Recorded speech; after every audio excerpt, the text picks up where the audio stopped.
There we go. Good evening and welcome back to Owlbear Odysseys. This is Heartwood Heist. I am Marshall, the Dungeon Master, and these four people are my players. Say hello, my players. Hello, Greetings. my Good evening. player. Hello, my Hello. players.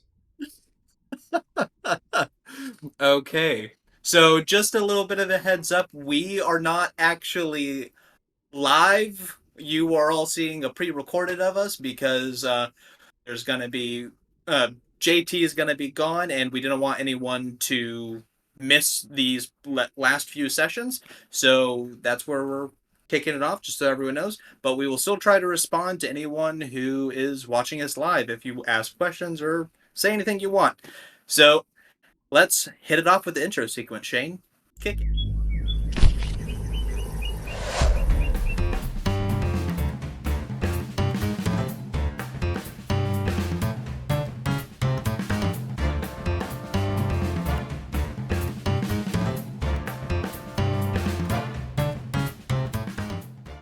Okay. Okay, Back. and we are back. Yes, we are back, JT. Uh, so last session we found ourselves. The players had just successfully defeated the Earthen Master Terequiel in saving uh, Tuscan Greyquill. After that, they got back to Pink's shop, and they were able to learn a lot more information about the council, the courthouse, and just a The lot of jewel? other stuff. The Mhm. jewel. And then they also had to interact with a specific locket, but someone decided to lie a little bit, just a little bit, and they caught their party a little off guard. And we pick up with our players noticing Glint falling to the ground with his grimoire open, going through all the pages as all of the stories begin to fade and disappear. And at the same time, Fizz running up saying, I have my memories back. I'll be back after I make the blueprints. And he runs off. And as he runs off, you all notice the papers begin to catch flame, and you notice cinders start to rise off of the grimoire that was once Glint's. What are all of you doing? I think as we see this, and I just oh no, Glint, what did you do? What did you do? Glint's just on his knees and he just starts crying. It's like, sorry, I lied. Oh You no, and then lied. Friend Glint, you didn't give up your apples? What has transpired here? I like go to my knees next to him and like wrap my arms around him, and while he at this point. I mean, he just kind of like leans and just sobs into Dawn a little bit. He's like, I gave up the stories. And as Glint says that, you see the rest of the book catch fire, and it turns to ash, and rising from the ashes comes out a sword that is constantly emanating cinders. And as Dawn, you are holding on to Glint, you notice the magic that was once shrouding Glint, protecting him, his mage armor, begins to solidify and become tangible, real. And you notice cinders where once glittering magic coming off of Glint are constant little embers flicking off of him. Well, that's odd. think while this change is happening, Beef's gonna go. Like I know that Glint and Dawn have history, so I don't want to like get in between them. So I'm gonna sit across from them with like the sword in between us. I'm just gonna look at Glint and be like, "Why did you? Why?"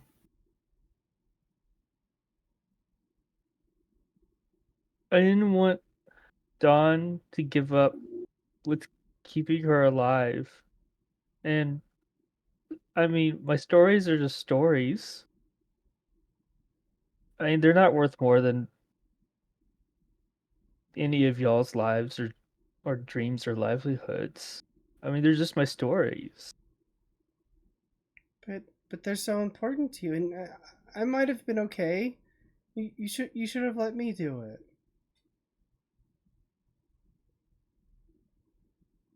I think Beef's just like his eyes are constantly flicking back and forth between Glint and the sword.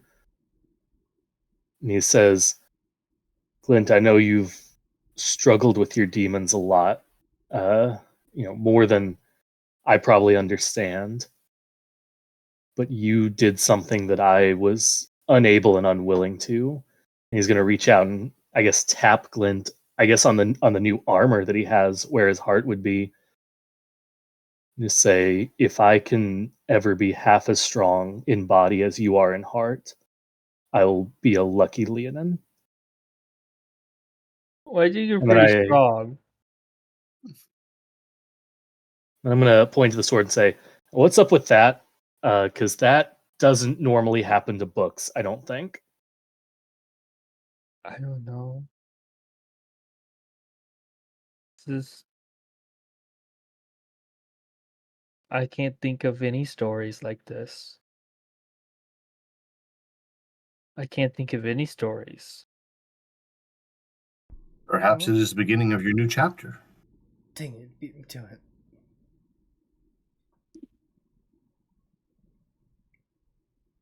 Maybe. Or maybe just no stories left.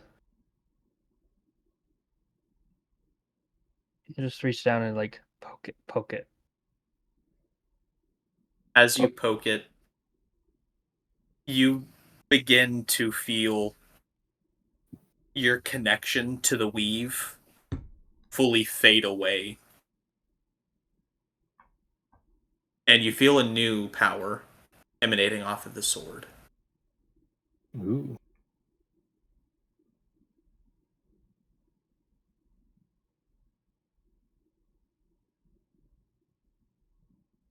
He's like hesitates. Uncertainty. And then he like slowly grabs it by the handle and just like pulls it closer to him.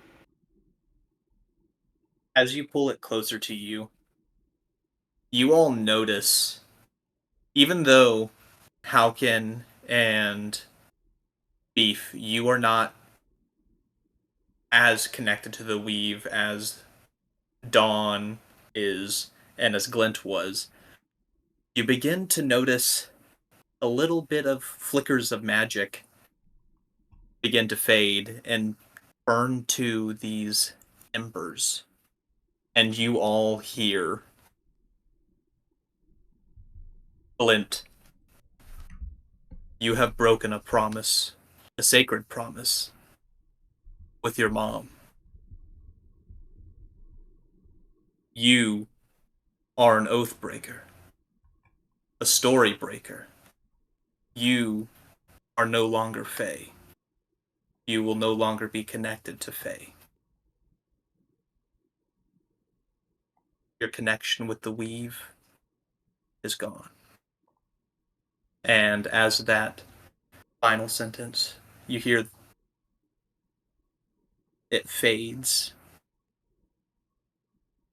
And those embers that have been emanating off of Glint begin to glow, begin to burn a little bit brighter. And the armor that is around Glint now, you, Dawn, holding on to Glint, feel more warmth and heat coming off of the armor. But it's not like stinging. It's like just warmth. No, it's warmth. Oh, Mm. you're warm now. Because like just having my arms around him, like patting, consoling, just kind of like leaning in a little bit. Ooh, you're like a toaster, like a space heater. Cozy little campfire. It's me with my dog every night.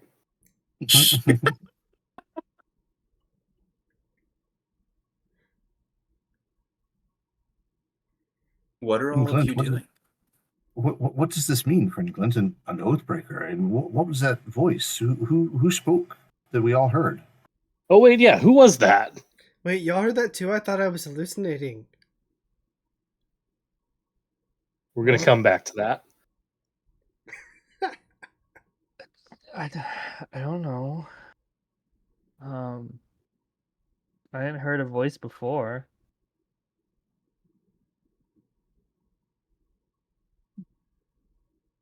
Do you? I mean, do you know how to use swords now? Did you know before?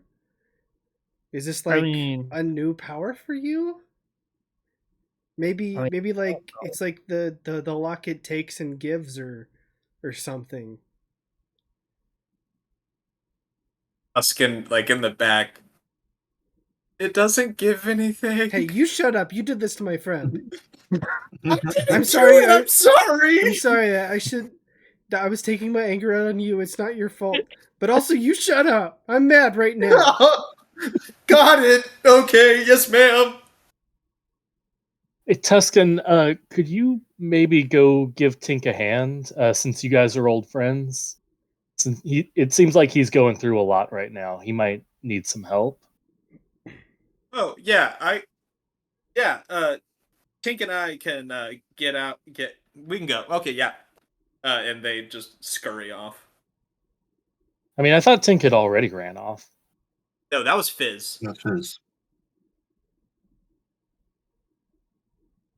Yeah, I'm sorry. Fizz was who I meant to say. I got them confused. Act like I said that whole line with Fizz instead. Got it. Otherwise, you were kind of dismissing Tink in his own workshop. Yeah, that was not my intention. My intention was that Fizz had already run off. Like, he just got his memories back. He might need some help right now.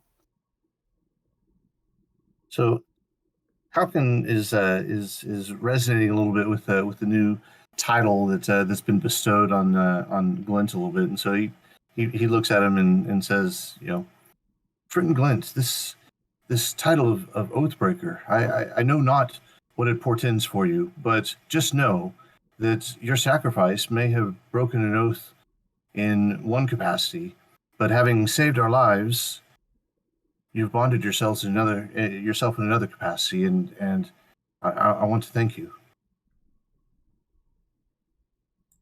Yeah, I did what I thought any friend could do. I mean,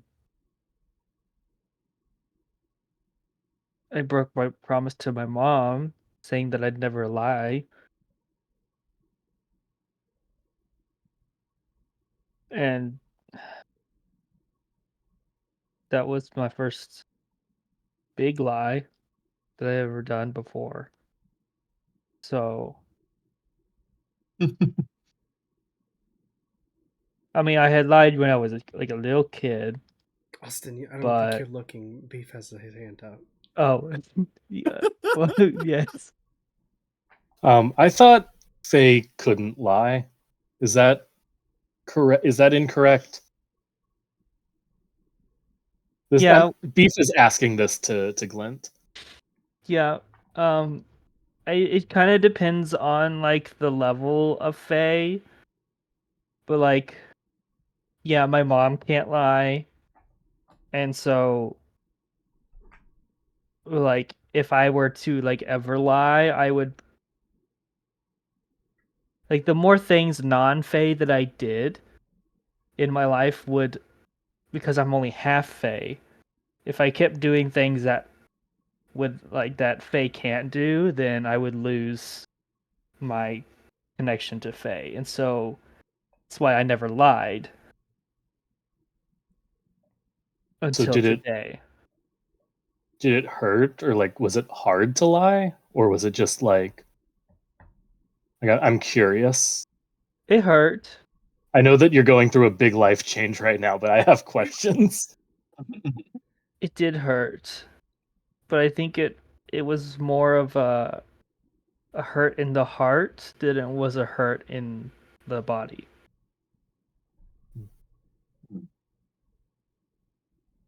Very curious. Very curious. But now I guess it was also a hurt in the soul since I'm no longer Fae. I look over to Haukin. How far away is Haukin? Not far. I mean, a couple of feet. Okay. Where do you keep your sword? Just on your belt, or? Yeah. So probably on my left side because I'm right-handed. So draw it. Like Glint would like very hesitantly just reach up and touch the iron. Ooh. No reaction. Yeah, I'm not a Fae anymore. Huh. Since we're asking probing questions at a rough time for you anyway, do you think that like changed your like biological makeup? Like, do you think you're like physically changed? Like, I don't know if we would know about like DNA or like atoms, but like the lowest level that we know about of biological makeup, did that like suddenly change for you? How does that work? I don't really. I was gonna expect say, like, answer. Could I lose my Leoninity? Yeah. You're only Leonin, so no. Wasn't asking you, God. Opens.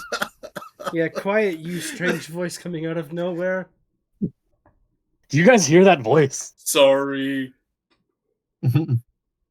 It's coming from over there, behind that fourth wall. I mean, like, does Glint even know what he is biologically on his other half? Can he even answer those questions? Does he have the comprehension? Your mom constantly dodged the question because she never wanted to fully answer because she can't lie. Like, but she I know did I'm like tell half you, elf of some kind because like I have pointed ears. She did tell you are part elf. Yeah. She never specified high elf, wood elf, or anything like that. But you are part elf and unicorn. If the Fae part is no longer true, then how much can he still be unicorn then? I was gonna say, can unicorn. He still see the future? So is he just an unicorn's elf gone? He's just an elf. Does he look exactly the same?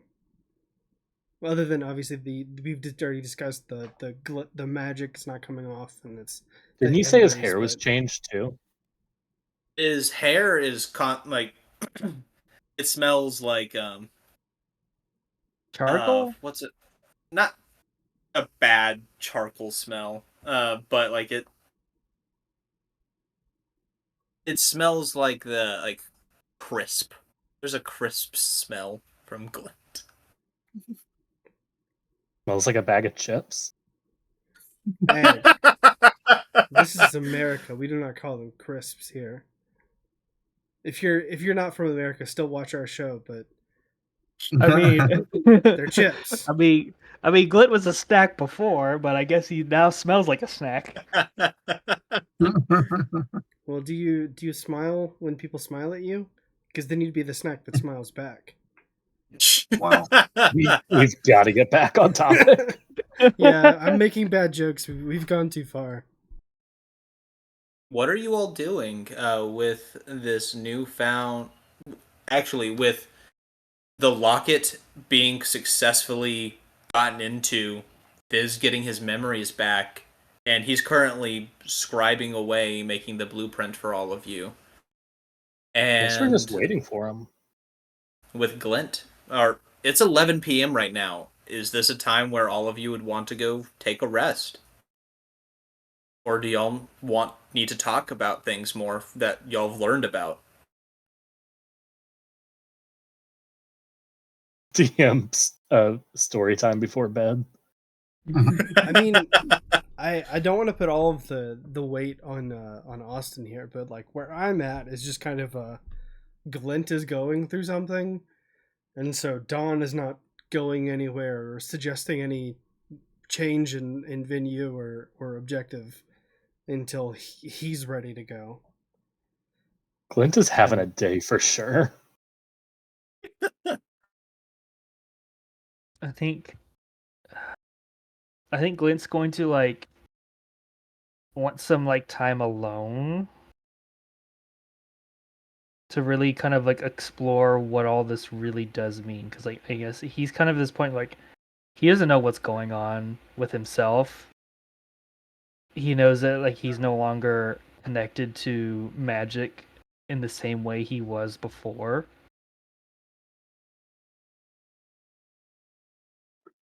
So I think he'll just like turn to the others and like, I think I just need a moment to think. Maybe your mom can help you out, figure out what exactly the no longer Fae thing does, or what happened there. I mean, she's gone. She's out of town for right now. She left right before the bombs blew up.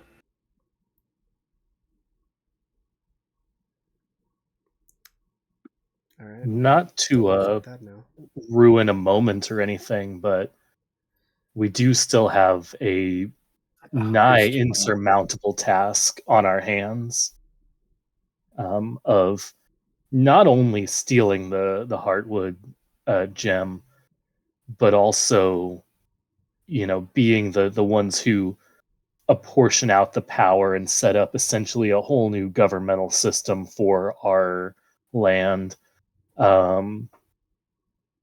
And I'm a little tired, so maybe we should get some sleep, regroup in the morning, see what Glint's capable of, and figure out where we want to go from here.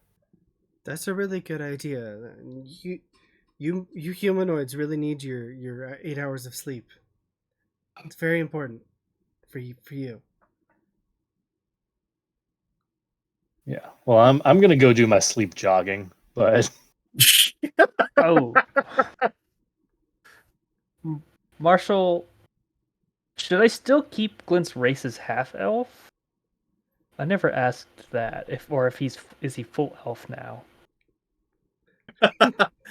That's fair. You're statistically wise, stats wise, mechanical wise. There we go. Half elves still. Okay. All right. I'll keep that statistics wise then. Because like, does he think? Feels like a weird. Is the glass half full or half empty? Kind of. What is he now? It's like there was two things in the cup, like soda and water, but now and they were clearly separate, but now they're connecting more. Okay. So it's like oil and water, but like if you put it in a blender and make it go, then it looks like it's one thing. Yeah. Or like a vinaigrette, or yeah. Okay. Got to shake it up to make it. Or for you other chemistry nerds in the audience, an emulsifier that causes the oil and water to start to mix. Nerd. That's a cool word. Okay, so have all of you decided that y'all are going to take a long rest before? I think that is the consensus. I think so. Yeah, I think it's been a very long day. Glint wanted to do like one thing, like a couple things, like by himself, first before he like sleeps. But yeah, that is the goal. Oh yeah. Okay. Is anyone wanting? If we're splitting up and returning to our respective abodes, then I just learned that I work with a crime family, so I've got a couple of questions myself. Okay. I'm so probably gonna. Sorry, go ahead. Go ahead.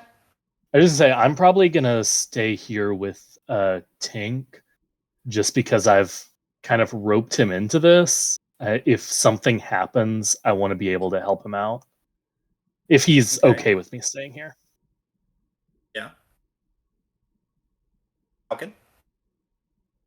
Yeah, Haukin has a daily routine of meditation and other things that he does before he settles down.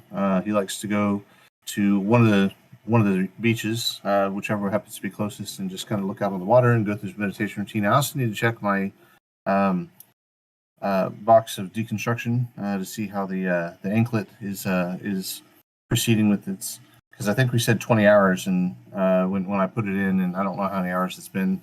After the long rest, we'll be a little bit closer to that. So just kind of checking on that and doing some meditative stuff. But other than that, it's been a long day. We've done a lot of traveling back and forth across the city.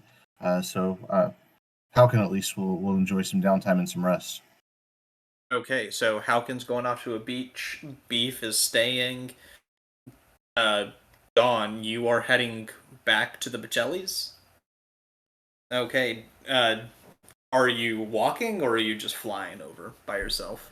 I mean, can we say we took a short rest there? Oh yeah, you can say you took a short rest. That's only an hour. In that case, I can wild shape again, so I will fly back as a giant eagle. Okay. Because apparently that's what I do now. Okay, and then Glint, are you staying here or are you going somewhere else? I mean, having to go home means he would have to cross one of the broken bridges, so I think he's just going to stay here. Okay. For the night. So Glint and Beef are going to be staying together at Tink's with Fizz and Tuscan. Haukin's going to a beach, and Dawn is flying back to the Bocellis. Is it the Bocelli Manor pizzeria? I assume the Manor. I imagine that's where more people would be. The Manor is something that was, if you look on the map still, like it was hit hard with an explosion. Oh yeah, they had moved people. They Dante and stuff was at the pizzeria when we went there, wasn't he? Yeah.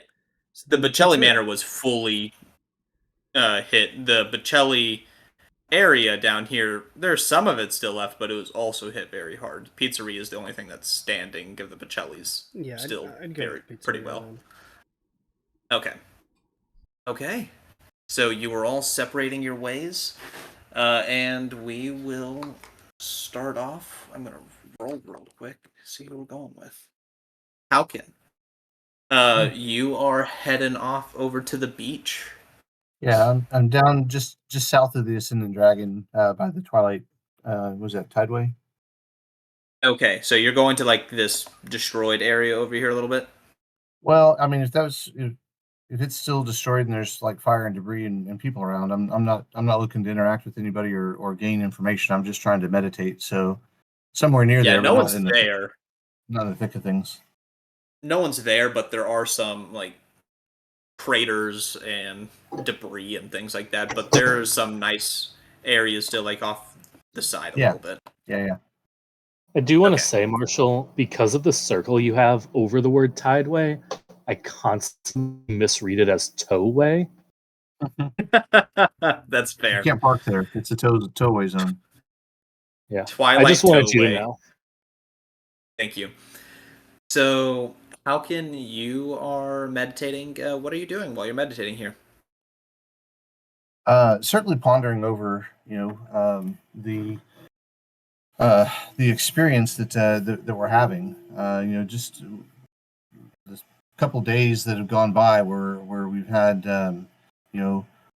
we've jumped from one dangerous situation to another, and while my path to enlightenment has always been fraught with new experiences, most of them aren't quite so deadly. In the past couple of days, So I'm just contemplating all the violence and some of the things that Beef has kind of brought to light have really expanded Haukin's political awareness about some things, because Haukin was very zoned in on the individual experience, and then hearing systems of government and replacing things, and the level of influence that our actions are having on not just our party, but the on the economy with all the destruction, on the political things, on the level of societal unrest that's happening here.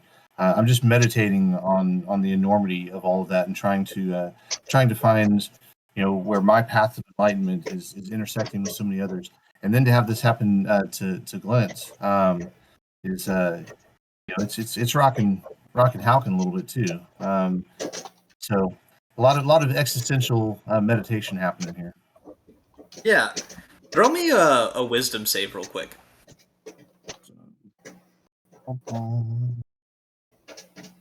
Oh, I actually rolled a nat 20. Look at that. Ooh. Nice. So yeah, with the modifier, that'd be 23. 23. Wait, what did you say? You rolled a nat 20? Yeah. Oh, okay. Pay attention, Marshall. Wait, you only get a 23 with a nat 20? Yeah, my wisdom modifier is only proficient. Aren't monks proficient in wisdom saves? No, they're proficient in strength and dex. Yeah. Oh, it throws me off. Jeez. Okay. High level monks get like proficiency in all saving throws, though. That's okay. So 23 still. That's still insanely good. Nat 20. So Yep. With that, you are thinking back throughout these past few days, but something that was close to happening with all four of you, you are all thinking about giving something away to the locket. And Yes. you were thinking about giving away your enlightenment and possible paths for yourself. As you are thinking back on that, and your dedication to starting to try and create the way of the cat, what is coming to Haukin's mind when he is faced with the idea of giving something up and for people, for others, or having to fight for it? What is some conclusion that he's coming to with that? Yeah, so the I think Haukin has said before in character that that the teaching that attachment is the root of all suffering. Um, the conclusion that he's kind of used to consider that has been that if you minimize your attachments, you also minimize your suffering, and that's why he's so much of a loner, and he knows a lot of people, but he was even able to leave his family and his clan. But the other side of that, when you really think about it, is that perhaps some things are worth suffering for. And as he considered saying, oh well, I can't be too attached even to my own path of enlightenment, because that would be attachment, and so I've got to be willing to give that up, because that's the only thing that really matters to me.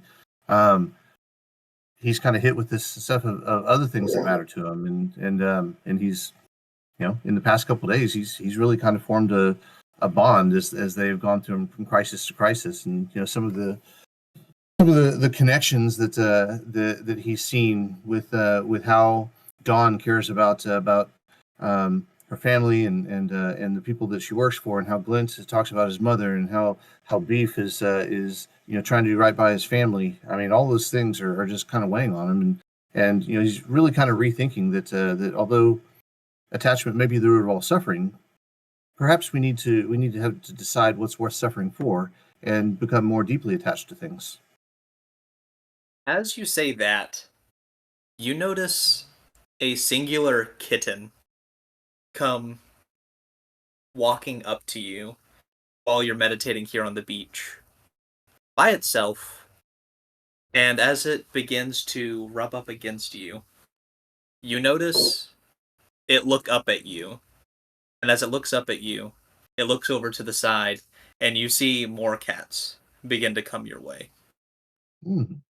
It's 3, 4, 5 kittens, and then a mama cat comes, the dad cat, and then even more as you begin to become surrounded by cats. By the time you are just meditating, thinking through everything, focusing, closing your eyes, processing what's been going on, trying to decide, is my path to separate myself from things to not suffer, or is it to connect myself with people and be okay with suffering? Because sometimes there are things that are worth suffering for. Indeed. And as you say that, you open your eyes again, and you are surrounded by hundreds of cats, all here on this beach. Very curious. Right? Can I? Although I'm aware of their presence visually, was there anything metaphysical? I mean, could I hear them approach? Could I sense them approach? Do I have some connection with all things feline now? I mean, what's happening here? This is very curious. This is Shane's Go version ahead. of heaven. Go ahead and roll me a straight wisdom check with advantage. All right. Let's see who. Well, first one, 8, 9, 10, 11. 18, 19, 20, 21. So 21 was definitely the better roll. So you said 21? Yeah. As you're meditating, you notice that one kitten because it was meowing and it got your attention. But you didn't notice all the other ones beginning to surround you. And it is just a horde of cats around you. But you didn't notice them appearing. They just sort of got there somehow. But they were all coming to you, and you knew that. You know that. They're here because of you, for you. Interesting. So I want to experiment a little bit as my connection with this kitten grows, and I notice all the other cats. I imagine a very strongly, visualize in my imagination a ball of yarn, and I can see the color of it, and I can see the texture of it, and I put all of my sensory perception into imagining this ball of yarn, and in my mind I imagine tossing this ball of yarn in front of the kitten as it unrolls in front of some of the other cats, and just see if maybe they will also notice my visualization of it and react. You create this. Is it ethereal ball of yarn, and you roll it out in front of you. The kitten, looking at you, turns mid-air, jumping towards it. And all the other cats begin to chase after it, and they're now all running in a circle, chasing after this ball of yarn. Interesting. So I make a note of that as I'm, maybe counting the number of cats to see what are the limits of the affinity that I seem to. I mean, it's not just one cat or kitten. It's the entire group, and so I'm trying to take in the enormity because I have no idea how many, but there's a bunch, and so I'm 2, 3, 4, 10, 12, 15, 20. I mean, how many cats are we talking about that are affected by this connection? All of them, 100, 200, they're all in a circle going around you, meowing. Beef is there. After. Beef just appears out of nowhere, and you see him on all fours chasing after a ball of yarn. This is his jogging rest. He's getting his exercise.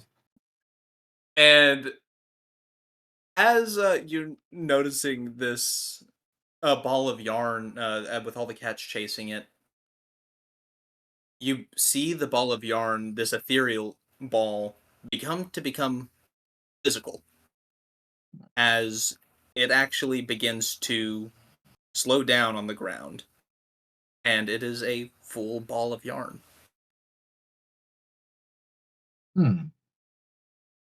So I manifested a ball of yarn. You manifested a ball of yarn. And with that, we will hop on over to our other feline friend, Beef. I mean, I'm Beef, there. what are you doing? What are we hopping over to? I'm chasing a ball of yarn in the park or on the beach. No. You said, what am I doing? Yeah. I mean, I don't know, bud. I don't know. I think I'm just kind of like I'm somewhere in like Tink's home where I can hear everything that's happening. And so like if I hear anything going wrong with Glint, I can head that way. If I hear anything going wrong with Tink, I can head that way. I'm just trying to make sure that like things are good and safe. Okay. You also have with you that stone staff from Terequiel. I do, that's true. I took that off screen. Is there you're there wanting to just make sure everyone's okay, and sounds like protect and safeguard everyone. What else I'd is say Beef so, wanting yeah. to do? Or is Beef just fully focusing on safeguarding his friends right now? I think as I'm like sitting there, you know, if nothing's happening, my mind is kind of starting to wander. I feel like Beef is just thinking about the enormity of this task. It's like, you know, I run a gym. Like this is not the kind of stuff that I do. And I think it's very scary for Beef to be in this situation where like so much is riding on him. Yeah. Beef having to make sure he can save his gym, make sure he can help everyone else out on his street, all the other family run stores. Beef being a protector, a member of the community, but having to deal with everything that's gone on in the past few days, things that Beef normally would never want to have to be a part of. Exactly. You understand. So, with all of that, is Beef doing anything else, or is he just focusing on what's happened and trying to figure out what he wants to do next? I think I'm just trying to meditate right now. Try to clear my mind. Yeah. As you're trying to meditate, Tink comes through the door, and Not trying anymore, I guess. I'm kidding. if you need to meditate with your normal workouts, just knock on the floor, and some bars will pop up for you if you need to do some nice pull-ups or anything. And he goes back to the door. I guess I knock on the floor. You knock on the floor, and basically, a monkey gym just throughout the whole room, just bars. Huh. I'm looking around, and I kind of call out. I go, Tink, this is an exact replica of a room in my gym. I'm very concerned. You didn't just make this. This was ready. I'm always prepared. That was one of the rooms in the far basement. I swapped them. What do you mean by that? I have a room prepared for everyone. That one's yours. What do you mean you swapped them? I swapped the rooms, casual. You just changed the rooms. Glint, are you hearing this?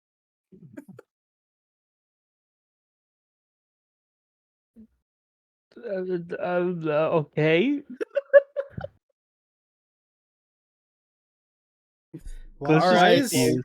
Why is Tink's place like the room of requirement? I was just thinking right? that. Like, what is going on here? Okay. With Beef just focusing on what he wants to do, being able to chill in his room of requirement, monkey gym room that's almost verbatim like a room in his gym. We will fly on over to Dawn at the Pacelli Pizzeria. All right. Flap, flap, flap. As Dawn gets back to the Pacelli Pizzeria, what is she doing? I mean, I unwild shape. I return to my normal form. Okay. And then I would like to go find. I always forget his name. It's Lorenzo, right? The manager. Lorenzo is the manager. Yep. Haha, I got it right once. I would like to go find Lorenzo and talk to him first. But like as I'm doing that, I feel like Dawn is very perceptive, but she doesn't always put two and two together when she sees things. And so I think she's like walking through the pizzeria with like new information, and so like she's watching and looking, anyone going in and out, especially considering this is like the current base of operations for all of the Pacelli operations since everything else shut down. And so I kind of assume she's seeing all of this sketchy activity around and just now kind of putting it together. And it's still surprising her. She still doesn't want to believe it's true, but she's probably seeing a lot of evidence. You going in here, it is basically like a makeshift hospital in here, but still serving pizza to everyone. And because they're open till 1 a.m., they try to do full service. But you notice that there are normal injuries that would make sense for some of the explosions that happen. But then there's also some injuries that don't have anything to do with explosions. There are some arrow wounds. There are some just cuts that don't look like shrapnel or anything else like that. It looking more at it and at all the battles you have been in recently, they look like sword wounds. Those guys must have been in an armory when the explosions went. Oh wait, no, that's probably crime related. As Dawn is just scanning the room, you see Lorenzo flying around with pizza, handing it off to people. I just I just go up to him and just, hey, Lorenzo, could we go talk somewhere where there's less people? I've got. Oh, do you need a private room? Yeah. I've got some questions I want to ask you, but I don't really want to talk around all these other people. Oh yeah, we can go to one of our private rooms. Come on. And he takes you off into the back. And you used to think, actually, give me a wisdom save. I'm also going to get a nat 20, right? Insight. Give me an insight. I believe in you. I'm better at the save. Oh, no. I don't believe in you. He really shouldn't. That's a 7. So you're noticing all these wounds on people, but like you're casually going back here to this room, and it's like very weird why there is a soundproof room and also ready to be warded magically to make sure no one else can listen in a pizzeria. But it's here, and Lorenzo takes you back there. He hits a couple symbols, turns his hand to activate some sigils, and he's like, "Yes, go on. What's up?" Well, I do want to say, since I got a bad insight roll, Dawn just assumes that it's, some people are self-conscious about the way they look when they eat. Yeah, so that's probably why there are these rooms. That's what she's always assumed. Yeah. So, I've been told some things about the city and about the Bocellis. Okay. Do we do crime? The pizzeria has nothing to do with crime. So we don't do any crime. That's good to know. Oh, see, people were telling me that there were all these crime families in the city, and that the Bocellis were one of them, but that just didn't seem right to me. I mean, we always just like That's making true. pizza. But sorry, I've stopped laughing. But you just said we didn't do crime. The pizzeria has nothing to do with the crimes. But the Bocellis, we are a crime family. Oh. Huh. Sorry. What'd you say, JT? The casualness of that's true just got me. So we are a crime family. Yeah. Yes. And you're completely sure about that? Yes. It is what you know. Your job has been to heal a lot of the injuries. Yeah, it's for the crimes. Is that why so many of them are sword wounds? Yes, and also some of those like burn marks. Some people are shocked, frozen, it's turned to stone. Huh. So are we like bad people? No. We help maintain the peace of the underbelly of the city. Huh. Okay. Mm-hmm. Okay. We're friends with the Fece and the Mistide, but we three are all a part of those families, but we are more of watchers.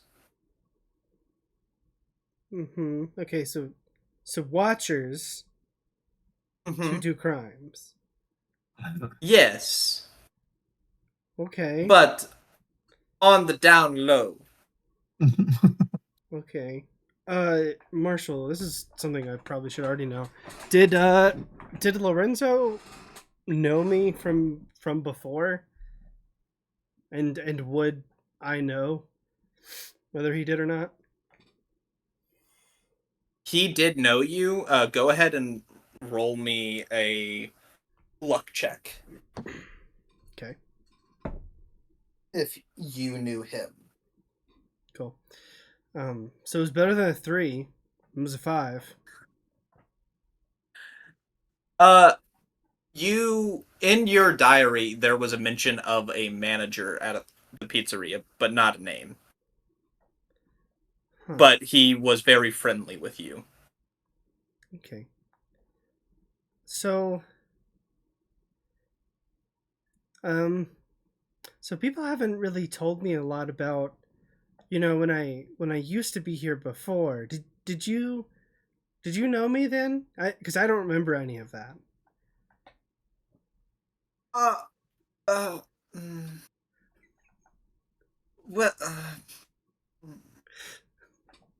you just see the most This is the immediate uncomfortable response. Yeah, I love it.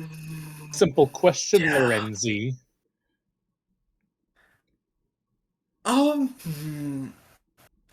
Give me an insight check.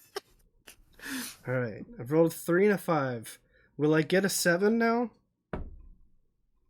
Oh, a little bit better than that. That's a 15.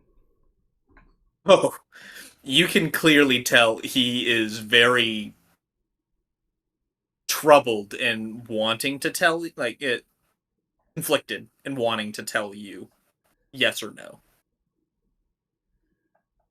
Okay.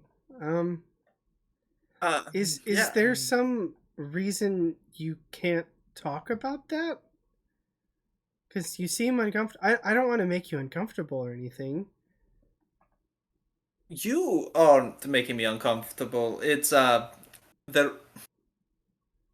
There's an order by the highest authority, but that it's hard for me to. So Dante said you couldn't talk about it? Oh. Okay. I don't know what that means, but okay. Or is there an even higher authority? Are you sure you want to know? It hasn't really seemed all that important to me, you know. Nobody really seemed to want to talk about it, so I didn't keep asking, but I don't know now. The reason why no one tried to tell you was because we were told not to. I don't know what to do with that information now. Do you want me to tell you everything?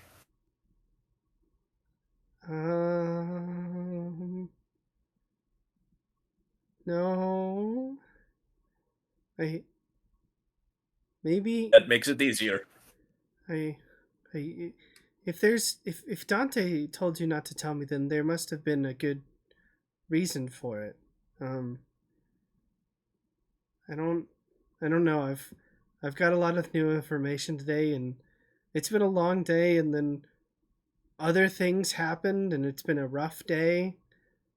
Oh, do you want the pizza? Of course, I can help with that. Okay. One other thing.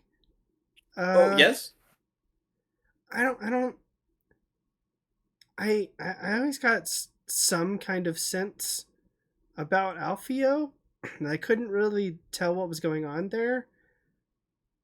Is he a good guy too?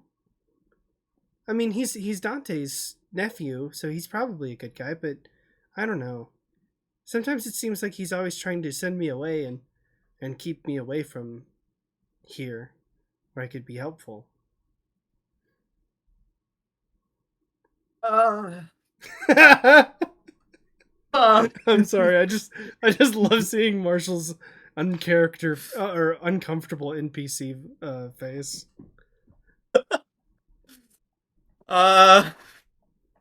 It's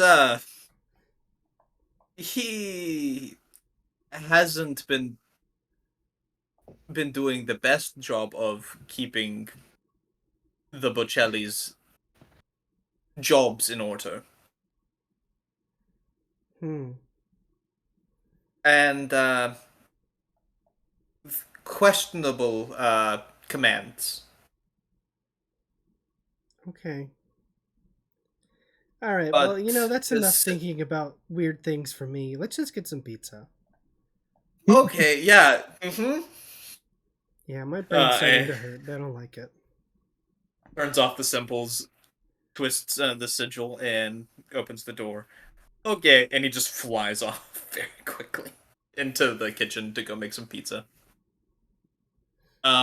Is Dawn going anywhere else, or is she just going to wait for the pizza in the kitchen, or is she going anywhere else in the pizzeria? I think she's pretty much done for the night. When she got there, she definitely had intended to talk to Lorenzo and then Alfio, but now she doesn't want to do that today, and so she's pretty much done for the day. I forget if you remember that Dante's also at the pizzeria. Yeah, but he's still unconscious. Okay. And that he is. I don't know. I mean, she'd probably like go visit him before she like went off to bed, but like it wouldn't be like a big deal. Okay. Then you're going to get some pizza, and as you're going to get some pizza, we will cut on over to Glint. Mm-hmm. Glint. The moment we've all been waiting for. What's happening with Glint? What are you doing, Glint? I think Glint would... he wants to go someplace where he feels like he can be kind of like alone in private, so that he can do a lot of thinking and soul searching. So I don't know if that'd be like going to like right outside, or just finding, depending on how big Pink's workshop is, if finding like a room where he can feel kind of isolated. If you ask Tink can give you a room. Apparently, he's got a room for everyone. Apparently, so yeah. Tink knocks in a pattern on the wall, and a door opens up for you. Of course. All right, we'll go in there. I think he would find a place to like sit and just think. And try to really like focus on these new feelings he has, like from his sword, but also just like the new, like, or the lack of feelings, from the lack of connection from his connection to the weave, and the changes he can feel, like the physical changes he feels within himself. Yeah. You are doing a little bit of searching in yourself, as you said, and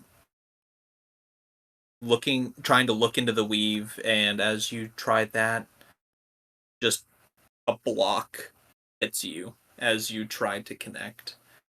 Then feeling off onto this other side, that this power that came from the sword, you feel this power of domination, control over Fae, over beasts. Something that fantasy, happy stories wouldn't have. Something that would be more control, allowing you to be able to change things as they are. Nothing is set in stone. You are able to control and reshape what currently is.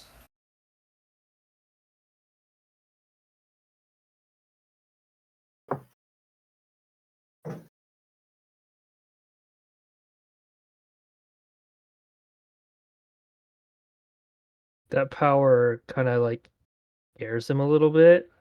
He doesn't know necessarily what all that means for himself.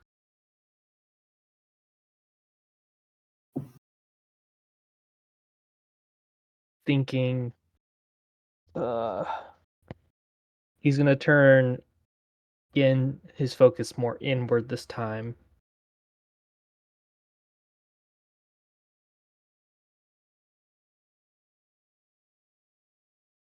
and he's gonna try to read the future.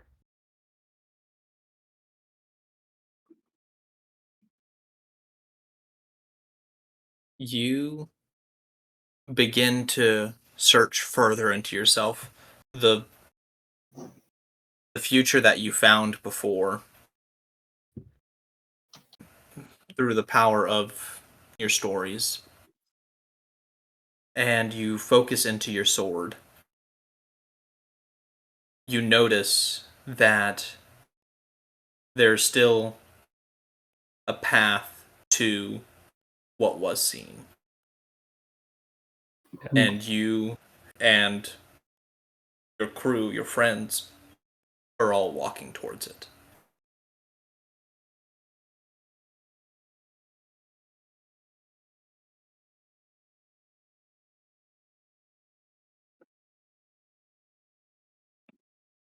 So that power is still there. That power of what you have already done is still there. Okay. And what you have already seen. You do not feel a way to be able to see another future right now, but you do see it is not exactly the same of what you saw before.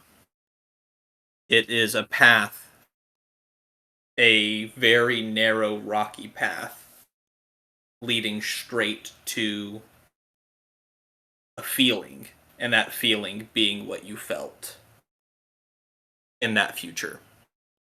But what's also there along this path is a feeling of control, of difference.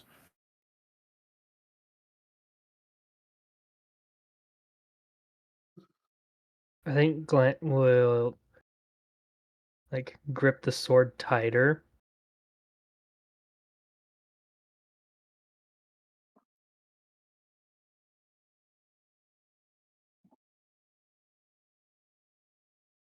And make a make a different promise to himself.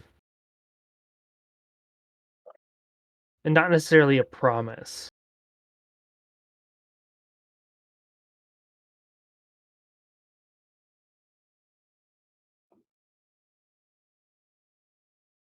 It's more so like he doesn't want it's like this power or this control that it's offering. He wants to use it to break the chains of control. The chains of control It's of what?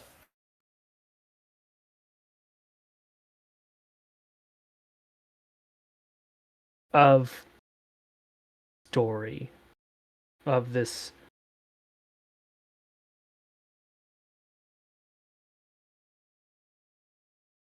these chains that are keeping uh, the freedom of choice. You raise your sword above you, this rapier, trying to smack down into some chains. And you notice that you aren't able to make a dent, a crack, a change. But as you do, you begin to feel a presence of certainty. Even though that there is this one path before you, the path that you and your friends are taking. It is a singular path, but the outcome is always able to be different. You don't have the power to change what can happen or what will happen, but you have the power to help, to begin a possible change. From what you felt before, with your friends surrounding you, hands outstretched, reaching towards you, but not touching you, you feel your friends with you now. You made a sacrifice for your friends. They were already with you, and they are still with you. You four are all connected. These chains are strong. The other chain is a possibility.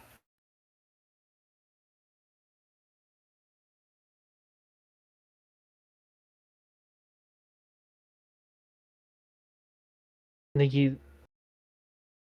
kind of resolving himself to find,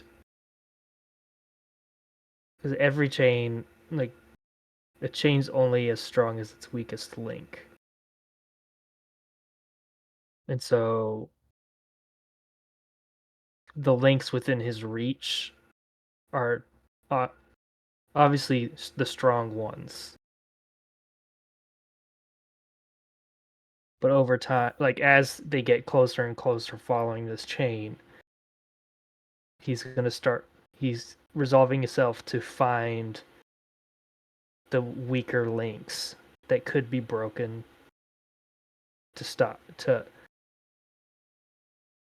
to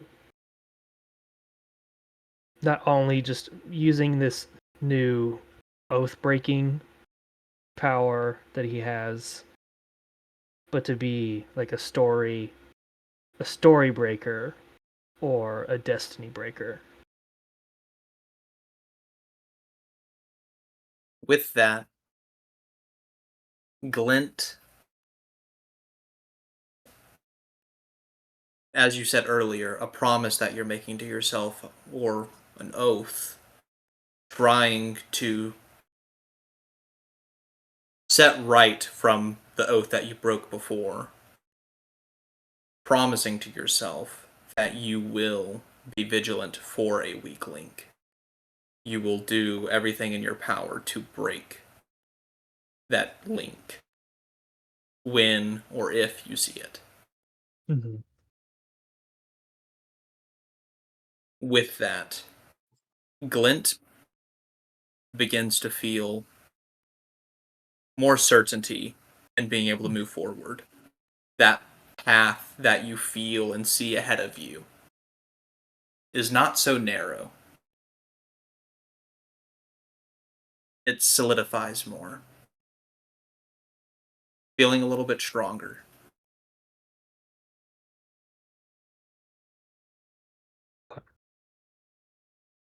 So I think Glint will get ready for bed, whereas like actually having to take off his armor instead. That he would Not normally just letting just it like cast off. snap his fingers and they would just go away. No, he's gotta like actually like take his armor off now. Glint takes off his armor and goes to bed. Is everyone else heading to bed? Dawn eating her pizza. Yep. Dawn eating her pizza. Glint falling asleep as he's taking off his armor. Beef doing his reps in whatever way possible in this crazy jungle gym. And Haukin, surrounded by cats, just living the life. And we move forward to the next day. And before we start this next day, we're going to take a quick break, and we will be back with y'all shortly. Oh, dang, this goes back to the 1530s. Sorry. Jeez. It's all good. We're back. We can keep talking about what we were talking about before we were back. So we're back. We were just talking about a weird saying. I was commenting on how the phrase "you can't have your cake and eat it too" should be the other way around, because you can have your cake and then eat it. You have to, but you can't eat your cake and then have it. But it's These are the not. It's discussions not that we have about on a regular basis. doing one and then the other. It's about you can't do both. Yes. Okay. So, Unless to you start it have off, a cake, you cut a slice, and you eat that slice. You have cake, and you eat it too. But you don't Can we have the discuss the full linear cake. causality as long as we're talking about all this? Yeah. But Shane commented that he said that he thought it was a French saying, and it might have been like translated and originally sounded better. But apparently it dates back to 1540s England. that's far It would have back, made but more sense if okay. it was American. Don't at me. We also just figured out over the break that English is dumb. I would have attuned to my my spell storing skull. I meant to say Skull. and I have put past that trace and polymorph into it before the long rest. And also, because of the sacrifice Glint made, he has inspiration. Okay. And also, I think, because of, and not because, everyone else, I know Beef has inspiration, but Dawn and Haukin, do y'all have inspiration? If not, currently. Haukin, you get it because that nat 20 earlier. I will take it. Okay. And we will... Yes, Beef? No, this is JT. Okay, yes, JT. I just wanted to let you know that there is an Italian equivalent to that phrase. Oh my word, you're still on this! Which is, you can't want the barrel full of wine and the wife drunk. I just wanted to share. These are our common discussions. There are so many equivalents to that phrase. I love it. Okay. I was picking up with the morning, the day before the conference, which the conference is happening at 10 a.m. tomorrow from where the players are at currently. The players went to bed around 11 last night, and they are all waking up around, I would say, 6-ish. Yeah. What is everyone doing? I would have gotten up at like 3, but you know. Shut up. Hey, I have to. The elf player has to say it. I don't sleep. I trance. I don't have anything to do in the 4 hours before everyone else gets up. But hey, I do it. Okay. What is everyone doing? Actually, we'll start it off with Dawn, because she does wake up earlier. What is Dawn doing as she wakes up? Oh, I wasn't expecting that. I don't know. I think it said before that she tends her plants in the morning. Although I guess that would have been at the manor, wouldn't it have? Mm-hmm. Oh no. My plants. Your plants are all bombed. Oh no. Maybe I go check on them instead, because I don't know that I've actually been to the manor. I just knew it got hit. Oh, Lorenzo and everyone would have told you it is on. The manor is... Like, crater in the earth where it once stood? It's rubble. Oh no, my plants. We still don't know who's actually responsible for the bombings, though, do we? Nope. The assumptions have been the Pygmy Posse, Tipplewinks, and the Resistance. I think in that case, I just try to do some prep for the kitchen. I don't know what that might entail, but just do what I can to get it set up for Lorenzo, because I won't be able to work later. And then I like write a quick note that's just like, "Dear Alfio, I may have pissed off the Tipplewinks. Sorry." And then just like slide that under his door. Or it says Dawn. It says from Dawn. Sorry. That's what it is. It says sorry, Dawn, instead of like from Dawn. You said perception. Mm-hmm. That is a 27. You definitely do not hear Alfio in his room. All right. Alfio is even better. Not there. Yeah. And you were prepping. As you were prepping, you like checking the fridge and stuff like that, prepping everything. There are 4 pizzas prepped for Dawn and her friends. Oh. And there's a note on it saying, "From Lorenzo, good luck." Oh. We don't deserve Lorenzo. He's too good. I mean, are they like breakfast pizzas? I mean, any pizza's a breakfast pizza if you're a pizza fan enough.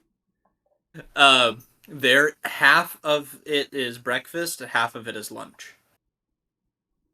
I mean, that is nice, but Pardon me? Will I have a way to store half of the pizzas? I guess I'm sure Tink has a state of the art fridge. Oh, 100%. Yeah. So I guess I'll cook those up.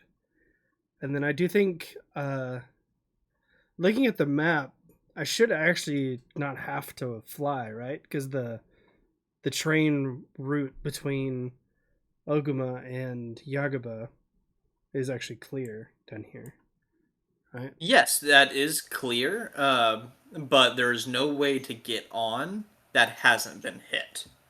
Like, you could walk it, though.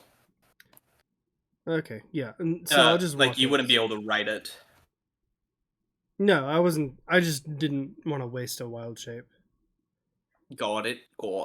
So I will walk over to join everybody else at Tink shop. Probably stopping by the Bocelli Manor to just probably cry for my plants a little bit and then move on. Does okay. Austin have a question for me or for Marshall? Or for me about having cake and eating cake. All right, JT. JT. I just thought of like the most wonderful idea ever.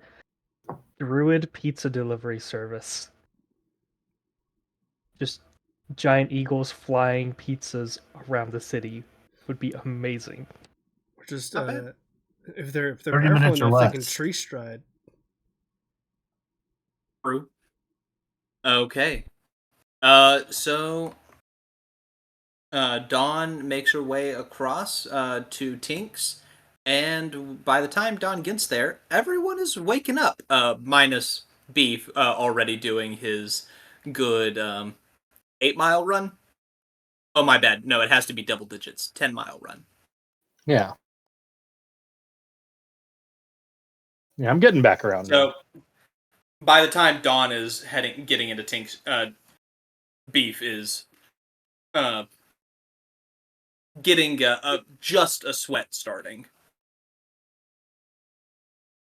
And, yeah. So you are all, well... Yeah, I ran to the fake Orton back.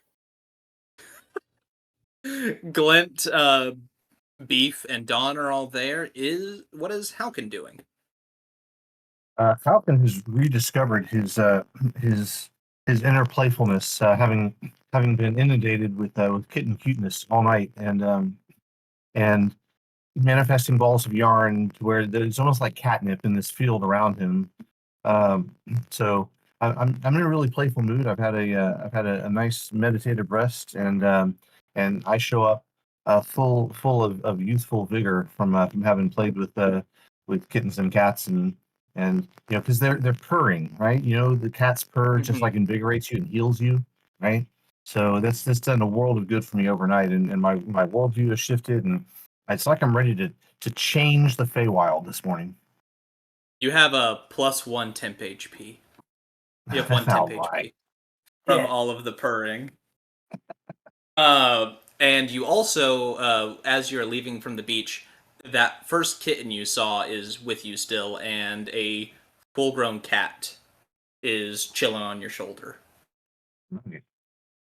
I've got my whole what's a group of cats is a group of dogs is a pack. What's a group of cats? What's the collective Pride? noun for cats? I'm blanking. The pride? That's lions. Pride? A lion is Yeah. pride. I forget if it's the same thing for cats. A meow? A clouder. I have never in my clouder. life heard That's right. clouder. I never heard it That's either. true. Interesting. Okay, yeah, that clouder just dispersed throughout the city. As you were like getting up ready to head to Tink's, they all also got up, and while still purring, took off. Minus the kitten and that full-grown cat with you. Do I know if they're related, the kitten and the cat, or are they just connected to me by affinity? They look very similar. You don't know if they're related. Okay. It looks more like the big cat is watching over the kitten. Okay. Yeah. So I show up and explain my experience of my overnight meditation, and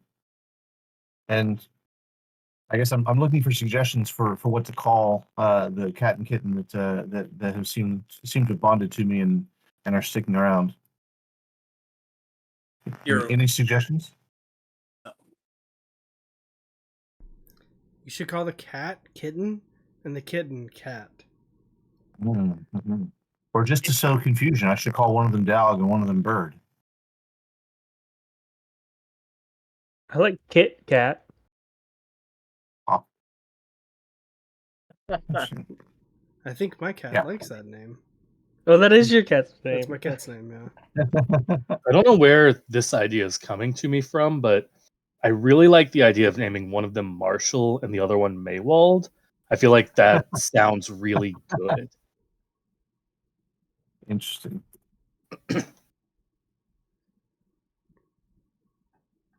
All right. You could, if you Tex-Mex, always a good one. Tex-Mex. What color are the cats? You got a calico and a black gray. The cat is black gray and the kitten is calico. They still look alike? They have very similar markings. Okay. Markings on the face. Okay. They're just different color. Mario and Luigi. Luigi's the full-grown one. All right. Sounds like Luigi stuck there by official fiat of the GM. Luigi is a full-grown one. Okay. What are all of you doing once you're all getting the Tinks? Are you all going down into the basement? I feel like we have to have his permission first. I obviously have pizzas to deliver. And I don't think I stopped to think about asking for permission. It just, I feel welcome there by now. So I just like zoom on in. Beef, you slept there last night. Well, but like going down into the basement, that's where you slept. Space. Oh, that's where I slept? Yeah. Oh, okay. Then yeah, I'm just down there. Okay, so you're all back in the basement. And look at blueprints, figure out where traps are, how to avoid them, all that good stuff. As you are all congregating, Fizz... What's on my pizza? Corn? Corn chips, of course. Corn, grain, and seeds. And everything bagel pizza is a grain, right? It's a stuffed crust pizza, but it's not stuffed with cheese. It's stuffed with protein powder. Corn is a grain, yes, Marshall. I knew when I said that was disgusting. That would make me. Can It you was imagine bad. just That was biting bad. into a crust and just the like explosion of powder? It bites into one side and just the other side. It's half stuffed with protein powder and the other half with like chickpea. This is a pizza crime. Okay. Well, according to Dawn. Well, yeah, according to Dawn, to anything Dawn. can be on pizza. Each pizza Okay. is unique to each person. Right. But it's still The a food pizza crime. the pizza is perfect for what you are all desiring right now, be that what it is. And Glint's can still be apples because he did not give up apples. Right. I did not But give up he apples. is no longer a unicorn though, so would it be apples? That's up to him. As you are all getting to eat your breakfast pizza, Fizz come. My breakfast pizza has protein powder in the crust. That's even worse. As you are all the freaking pizza. Beef is just opening up the crust and pouring the powder into his mouth. Like a pixie stick? I was about to say, these are pixie sticks! Oh. Okay. But the stuff inside is so much grosser. Okay. Fizz comes up with the blueprints. I finished it! Here you go! And it's not actually scribbles. Wait, did he work on that through the night? He did. Oh no! I feel sympathy for you him. guys! This is the least he could do after what happened to Glint. The trials they made for you having to what you had to do to restore those memories. They made that locket, so it's entirely his fault, as far as I'm concerned. Don probably wouldn't see it that way, but I sure as heck do. On Roll20, those are the blueprints right now, and I will go through and explain everything. So, All right. Oh my goodness. Starting from the bottom of the page. Now the whole team's here. Down here, this is the exit of the teleporter. I'm going to actually explain this as Fizz. Okay, everyone. So, this right here, this is the exit for the teleporter from the Fey courthouse. It is about 50 feet from that pavilion straight up the stairs to the deck. And on that deck, there is a guard roaming on that deck to watch out everywhere in front of the Heartwood tree.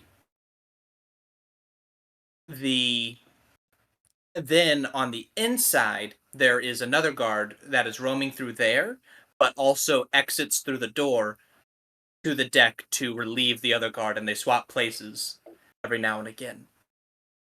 The 2 stars that I have in here, those are those summoning portals that I told you all about. There are some throughout the whole area, as you all can see. Each one summons different things. If there are multiple in a room, then that means it just summons typically a bigger thing. The first one, that's the one that summons the ancient dragon. So we want to be careful with that one. Yeah, probably. Then we move forward right here. This is the entrance to the room right before the security rooms. The pad, I labeled it with that little purple square. That is a keypad. You will have to enter a code to be able to enter. and then there are 2 security rooms on both sides.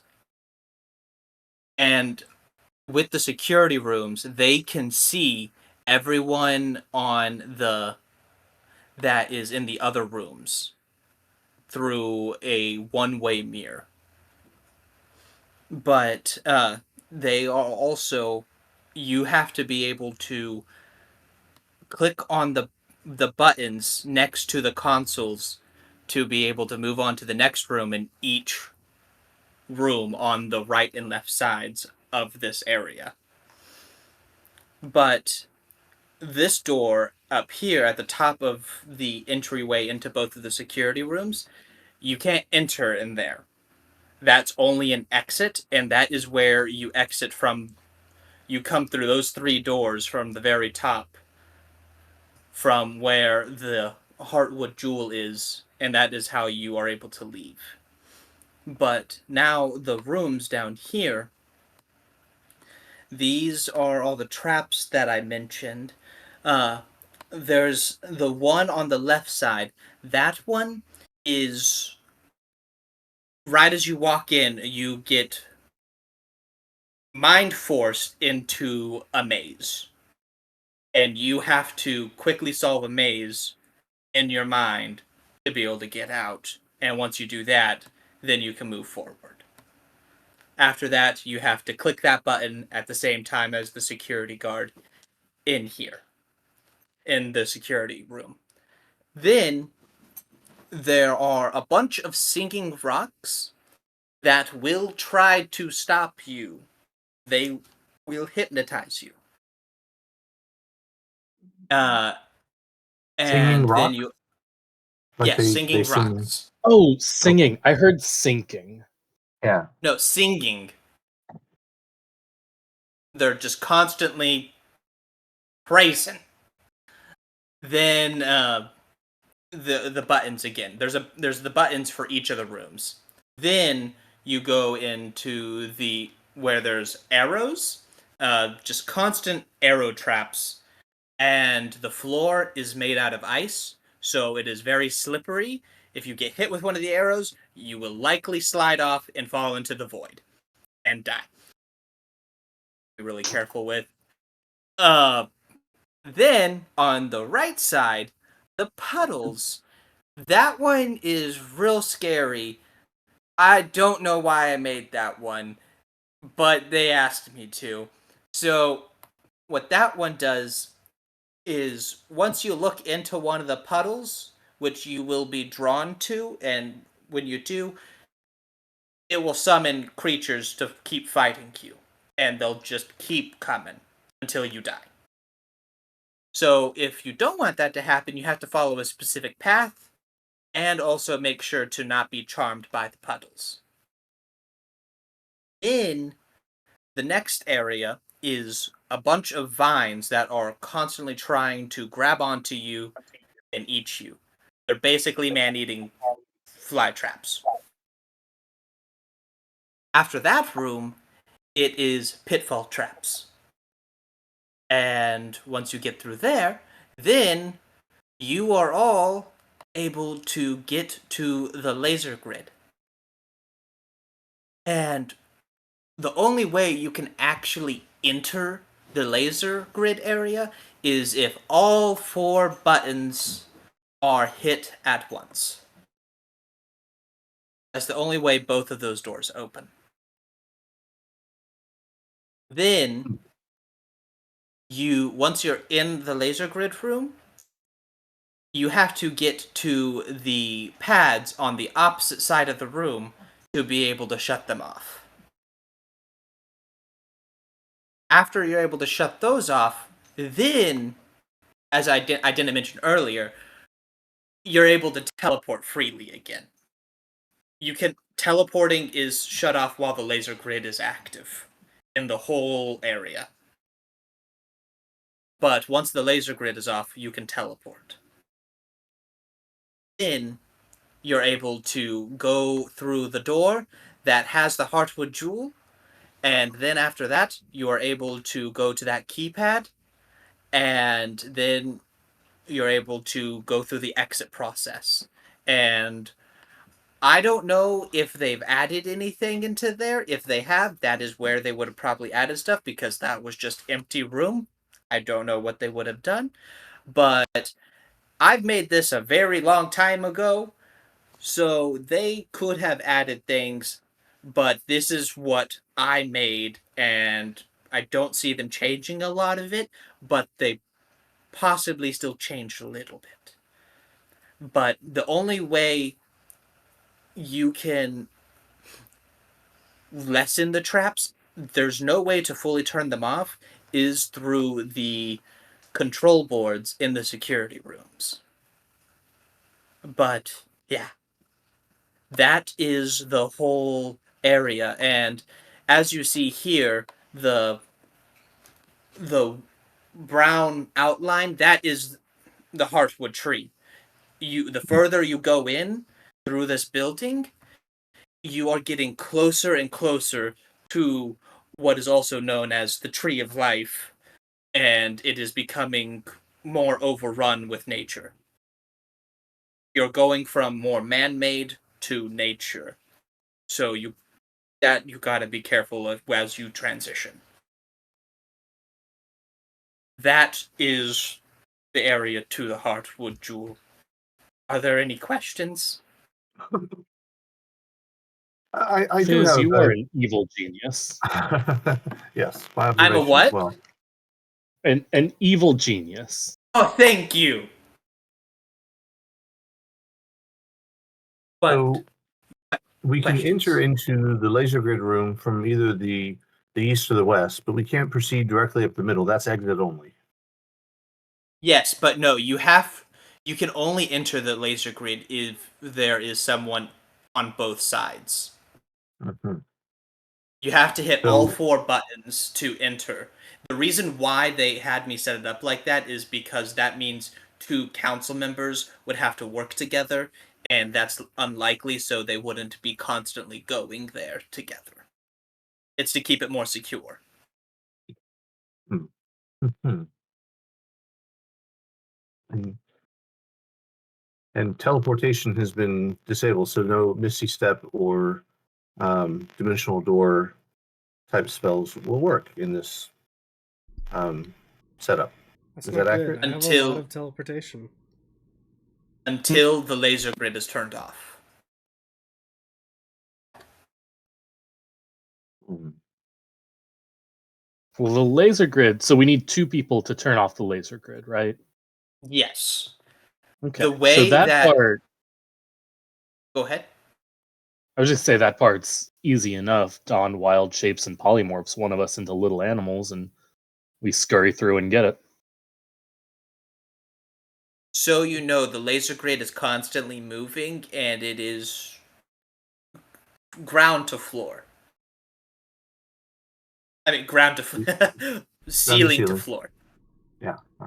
What if someone were in, I don't know, like a more gaseous type form? I don't even know if that's a spell. It's a druid spell, but what if that was the So I made it to where it can hurt people even in the ethereal plane. Oh, of course you did. How did you do that? That's amazing.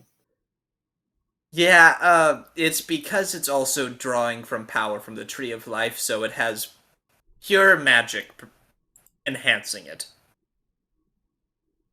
I feel like your abilities were wasted. That is what they told me to do, so I did it. Okay. It was a lot. But to tell y'all about all the summoning pools, those I can definitely help y'all shut off. I know how to do that. The other things I can help with, but I can't really walk through it. That's up to you. Right. So my understanding, friend Fizz here, is that we'll need to have one of our 4-member group proceed through the Singing Stones and the Ice Arrow Shaft to be at that entrance, and another person go through the other side in that entrance, and the other 2 will have to be in each control room in order to facilitate our access into the laser grid room. Is that a correct understanding? Yes. Interesting. I assume the person that had helped, that had hired y'all, chose 4 people specifically for this because that's what y'all need. That would make sense, but we were not told such a thing. It does feel very similar to the trial in the tower that we originally experienced, suggesting that whoever set up the tower trial had a very specific skill set in mind. That would make sense. They want to be able to see you can handle that. That's fair, but we also don't have to defend bureaucrats. Oh, yeah, that's dumb. Okay, so should we get to planning, I suppose?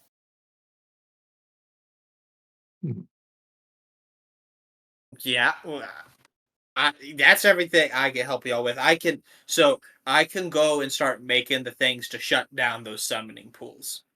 That would be very helpful. Mm-hmm. Y'all have any questions before I go start doing that?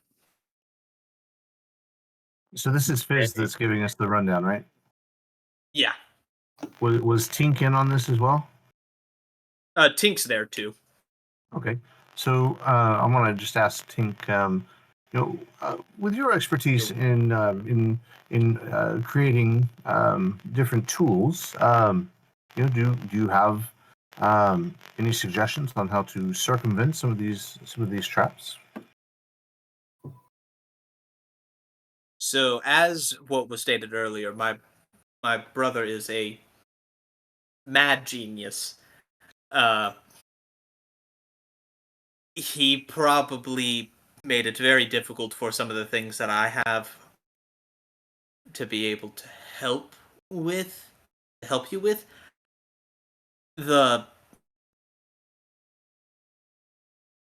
I'm not able to help with the first 2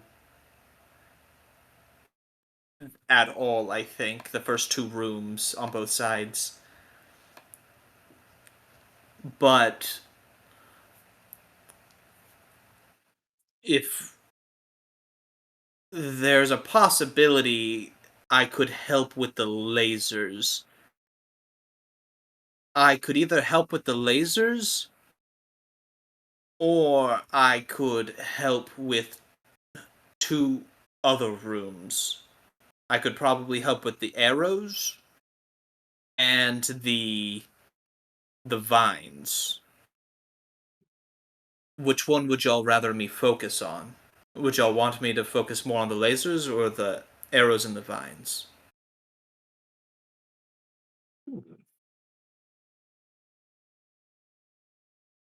My gut instinct would tell me the lasers would require the most help.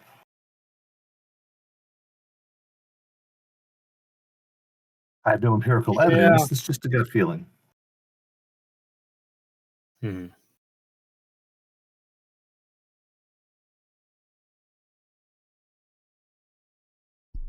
Well, it seems as though, I mean, it's a somewhat complicated way, but we know a way to shut off the lasers. So it would then be possible that we don't really need help with that. Whereas the other thing we don't immediately have a solution for already. Yeah, I say we check out the vines. Okay.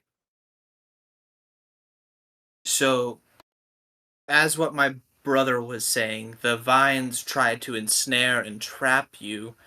I could probably make something that would weaken them. Can you ping which room you're talking about again? Yes, that's over here. Okay. I would be able to make basically a sorry, Dawn, but herbicide. It must be done sometimes.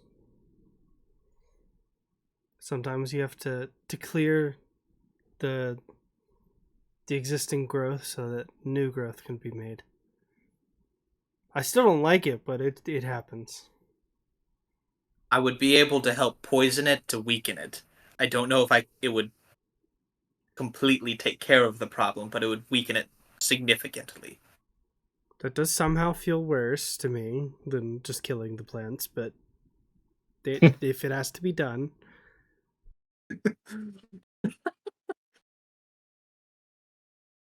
And then with the arrow side, I could help make some shoes to make sure you don't slip as easily.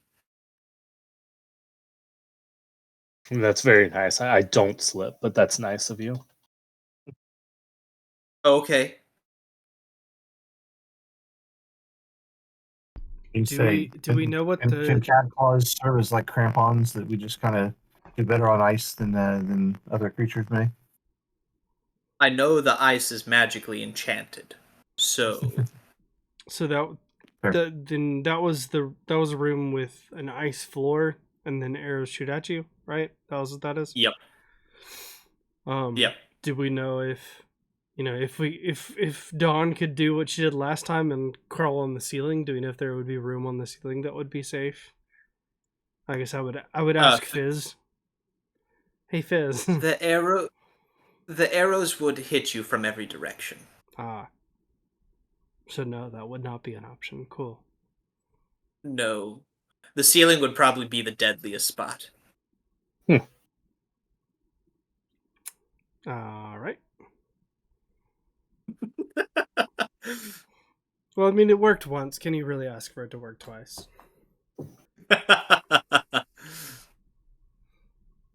Quite convenient, I do say, good sir.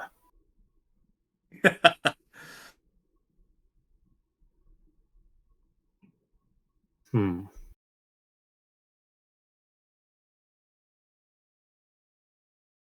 right.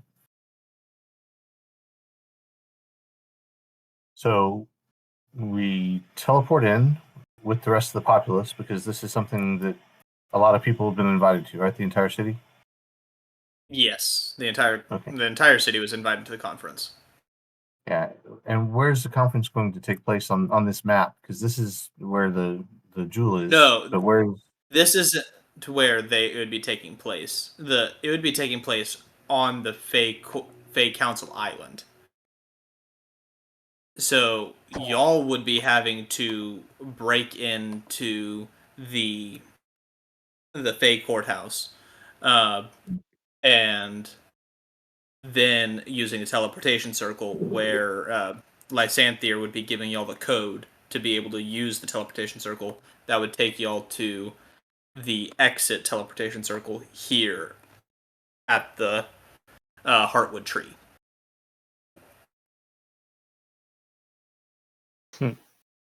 As thinking about that, Fizz, because y'all also I was able to remember where my entrance is to get into the courthouse, the secret passage. Oh, that could be helpful. There's a tree on the Fey Court island that there is a root that you would lift up, and that root has a little combination underneath it of just some small glyphs, and if you input them correctly, it will teleport you to inside the Fey courthouse. Do we know where? Inside the courthouse? Yes, it will teleport you behind the curtains or the vines of the where the sentencings happen. So in front of all of the doors. And it would basically put you in the middle of that room right before the two doors that have the teleportation circles.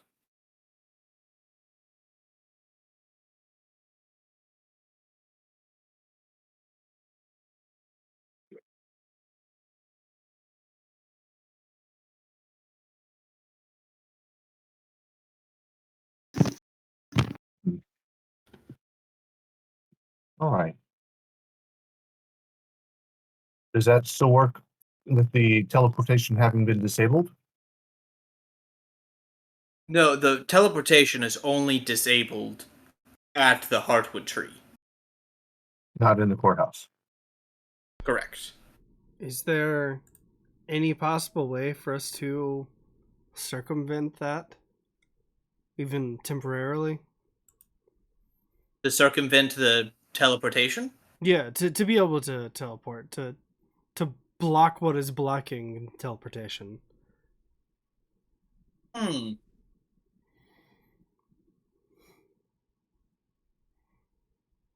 I could probably create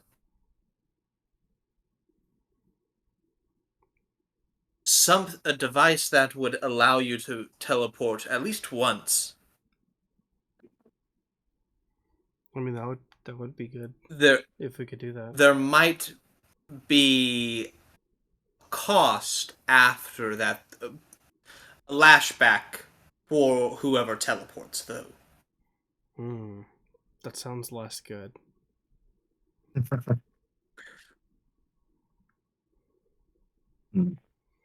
But you Everything would be comes able with a to cost. teleport, and you would be able to teleport. You would be able to at least use it once, maybe use it multiple times, and only risk a possible major/minor injury.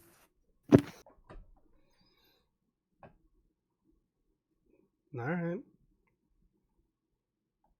I haven't tried that before, so we could try. If you want me to focus on that and the vines, I could do that. Tink and I could work on that. If we have something else that would be more important.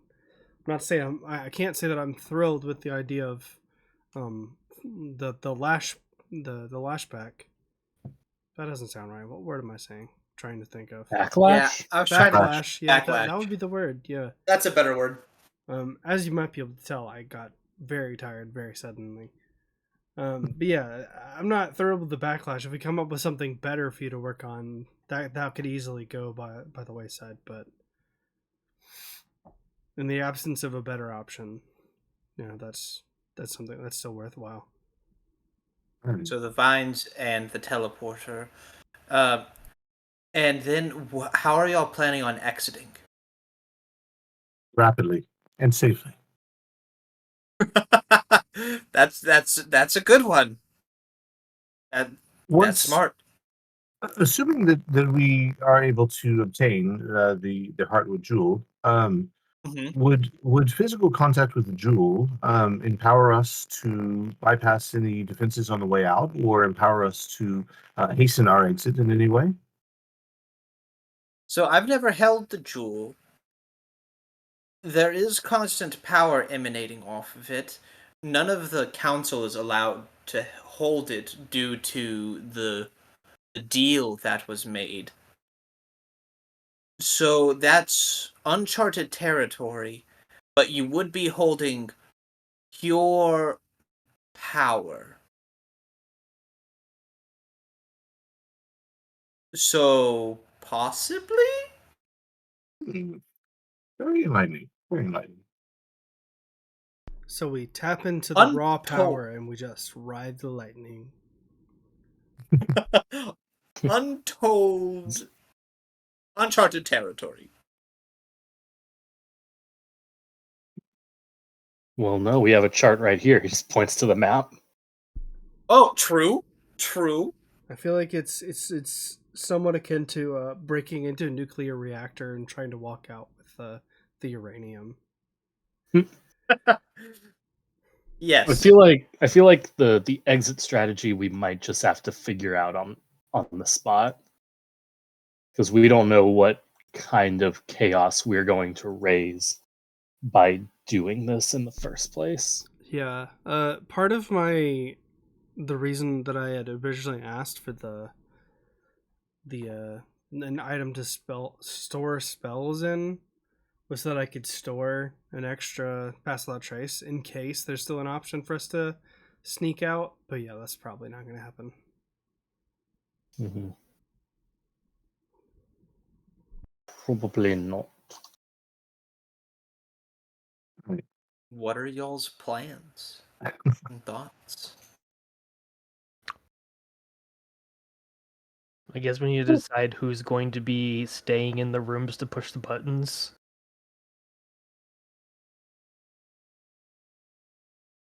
So am I understanding correctly that like one of the four of us each has to take, or like one of us each has to take one of these four paths to get to the red spots to push them all at the same time, right? Yes. So yeah, we gotta play to our strengths, see who would be best in which room. Will we be able to see each other from the respective rooms, or will we need a way to communicate, like telepathically or something? The only ones that will be able to see each other, the only ones that will be able to see someone will be anyone in the security rooms will be able to see the room that on their left and right side. So the left side's able to see whoever's on the rocks and arrows, and whoever's on the right security wing, they would be able to see anyone at the pitfalls and the vines. Well, And Glint can just puddles. connect us telepathically, like, and then Beef realizes what he said, and and cuts off.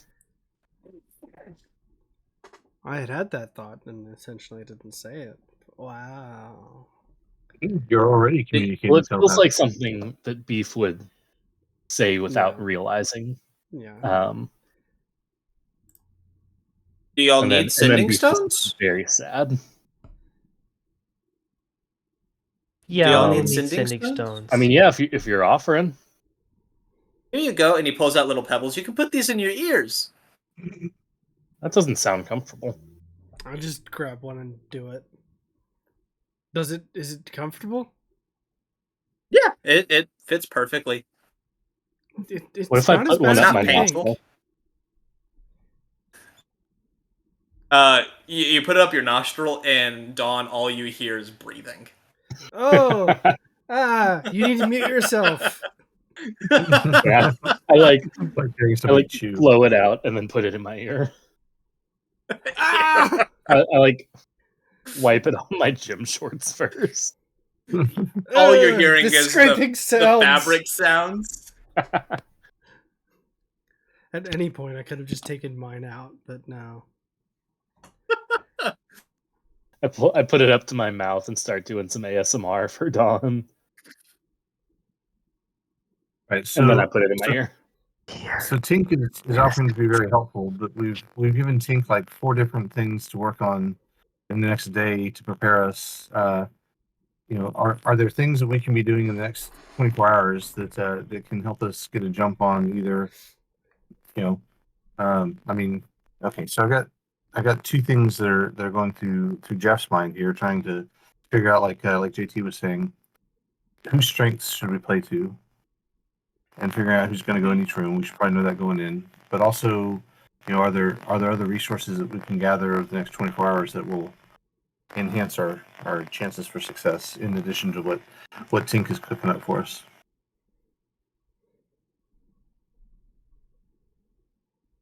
I don't know. Is there a magic item storage room of the government that we can break into,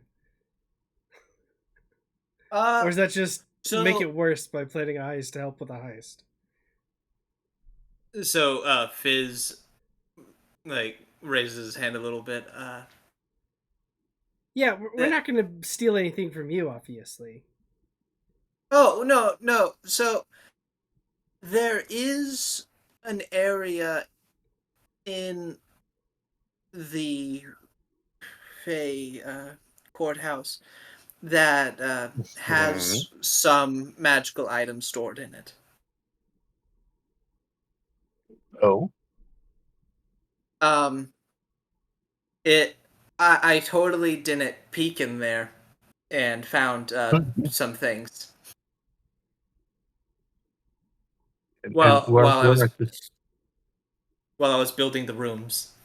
I didn't know I knew that, but when y'all got me my memories back, I decided I could just tell y'all everything, if whatever y'all need to know. Um, that one secret, the secondary teleporter. Still don't know exactly where it teleports you, but I know in that room there is a chest filled with magical items.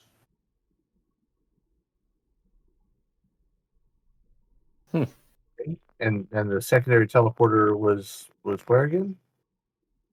It's in the other room, and there are two teleportation circle rooms, but remember, all the doors are constantly moving. Right. Only the Fey Council know which door is which, and as you all know, Lysanthier is going to tell you which door it is, and also give you the code to be able to put in for the teleportation circle. Will he also give us the codes to the control rooms? He just told you that he's going to be able to give you the code to the teleporter. When you were explaining the map, didn't you also mention that the control rooms would need to have certain things that we had The to enter keypads? into? Yeah. So, Fizz is saying, well, I have a skeleton key for each of the keypads. That was mad sus before you added key. There's a skeleton key I made, and it, you do have to still make sure you don't go insane when you use it. Because you are going to input a bunch of numbers into your brain all at once. I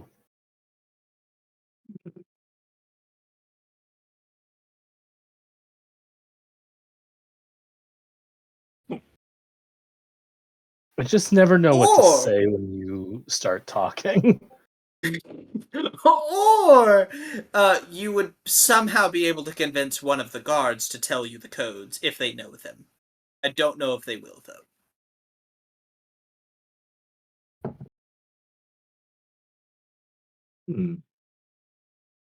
Or y'all could somehow capture a council member and have them tell you they would definitely know. I feel like that one of the archfey. Tiny bit. Yeah. Oh, that spoils the surprise, you said? The secrecy. Oh, secrecy. That makes sense. I mean, this is not in character. Marshall, this is not in character. Do not reply to me as a character. Would Lysanthier know these codes, and could we ask him on that day? Whoa, Don, what a question! Shady, don't make me. I'm trying to drive to your place and slap you right tonight, but don't make me do it tomorrow when I feel rested. That is a possibility. Y'all can still ask Thalendor, I'm Darkleaf. blanking on names. Thalendor. Jeez, I don't know why I remembered that, but I did. If you didn't have inspiration, I'd give it to you. Purposely avoiding him. Yeah, he was. You could ask Thalendor and see if he would either tell you or if Lysanthier knows and that's what he's going to be giving you. Because all Lysanthier and Thalendor said was about the teleportation circle. That's all they mentioned. You can check. But remember, there's also another team, and they are also going to be used for distraction and other things, if needed. There was that secondary squad. Secondary crew.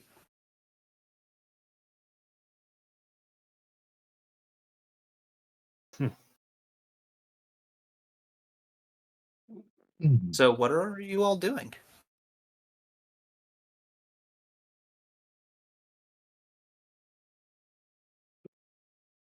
Contemplating. That's a lot. It's a lot of information. Yeah. And not to make it worse for us, but we do still have to figure out what we want to do with the jewel once we got it. Because we don't know who we're going to give it to. We can stick it in the lead box. The lead box is good, but it doesn't necessarily shut down. They could still find us in other ways. Maybe they don't track the jewel itself, but they could, figure out who had broken in and then follow some kind of trail that way. So the thing is, we won't be able to hold on to it for long, and the longer we have it without giving it to someone, the more likely it becomes that someone else will take it from us. So it will be somewhat important to know who we're giving it to once we manage to escape with it.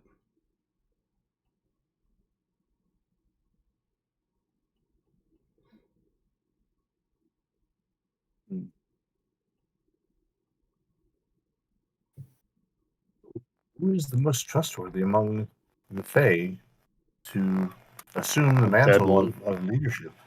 A dead one. As far as I'm aware, there's kind of 2 or possibly 3 realistic options, which would be, we just said it's Lysanther. He hired us. He might have good intentions. Cal, was it Callum Drialtor? Callum Drialtor. He has in the past had really good intentions, and he might still have them. And then there's potentially someone who is organizing the revolution rebellion / potentially uniting the crime families, and we don't really know who that is, and it might be one of the other 2, so it might actually be 2 that we don't know about. But I wonder if it might be instructive to use the time we have to connect with the crime families and see if there is some feedback from them about the governance of the Feywild. They may have their own interest in helping us to complete this heist. Don, you're super connected with one of the crime families, right? I don't know about super connected. I didn't know crime was part of it until yesterday. And the leader who really liked me is the one that's sick, so sort of.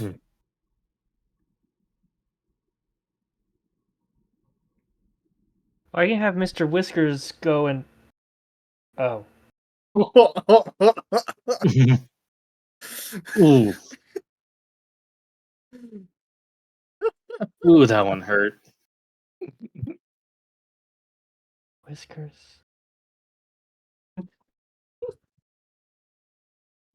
Okay. Well, was he summoned when you lost your powers, and would he stay out if he was?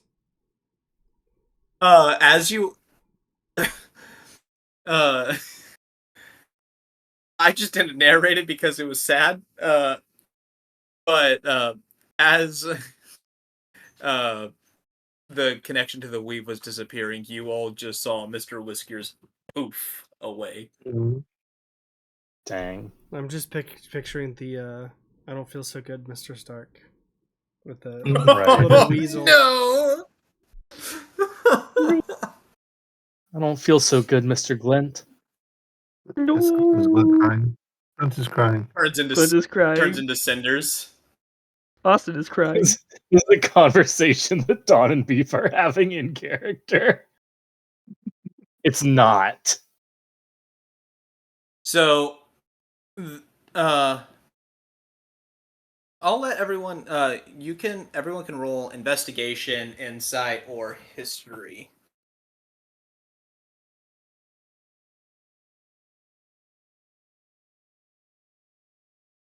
I don't think I'm good at any of those things. Oh no, wait, I have good insight. Yeah. Mine's a 19 for insight. I have decent insight, but you can't fix rolling a 3. Well, I also have good insight, and you can't fix rolling a nat 20 either.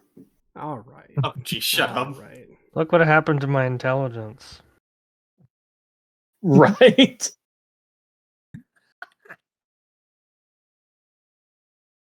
Yeah, I saw Just your losing your connection to the intelligence. weave. Your intelligence. I saw that drop when I was updating the stat sheets. That's rough. Yeah. Okay, so we got a 17, a nat 20, and a 23 from Haukin. No, mine's 19. 19, and then a 3 from Dawn. Got it. Oh, 7 insight. That's better. 3. Okay. So you, as you are all thinking, how can you think back to the people who brought you into this fold? And you know that it was a woman named Alondra Willowshade. Mm-hmm. They never fully specified who they were, but they did say that they were a part of a group meant to help reform things as needed. Being able to ascertain possibly the resistance. Mm-hmm. Beef, you're Yes. with the nat 20, knowing the interactions that have happened between all the fights that you've had and things like that, you know that it won't matter about interacting with the Tipplewinks. They're done, basically. Yeah, they are. And That was out of character.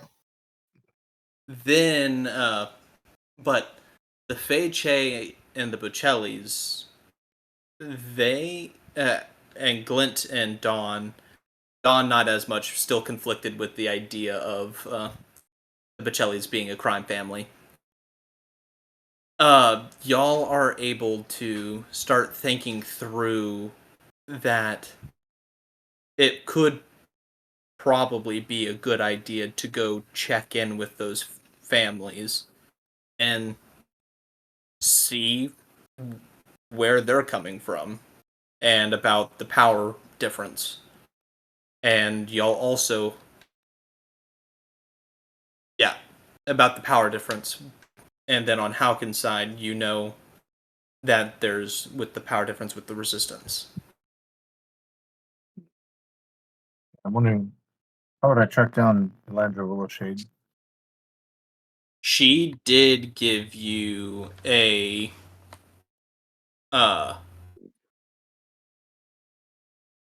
sending stone to contact her directly. Oh, okay.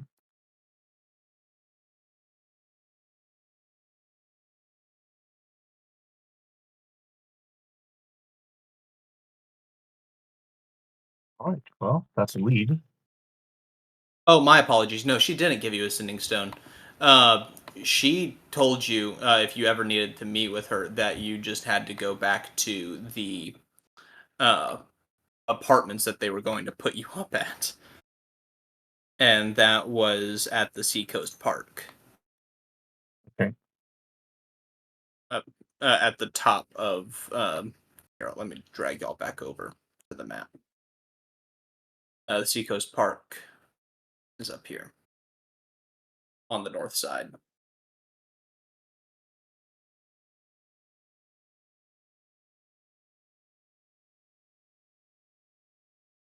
There you go. Yeah.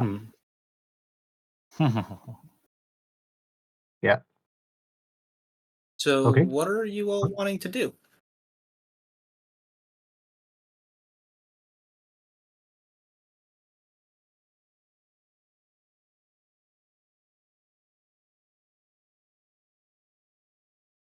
I try to utilize my newfound cat affinity and see if they have information about what the Seacoast Park and maybe rapidly tracking down Alondra.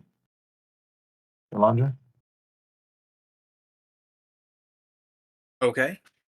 So, trying to use those cats to help you find them? Mario, Luigi, you know this town better than anybody. Where would I find Alondra Willowshade? They put their paws up, meow, and then just skitter off.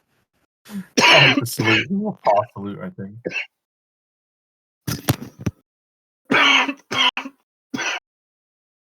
Okay. What are you all doing?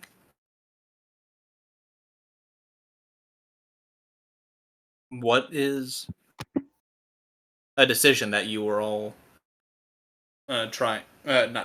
What's a decision that you were all coming to?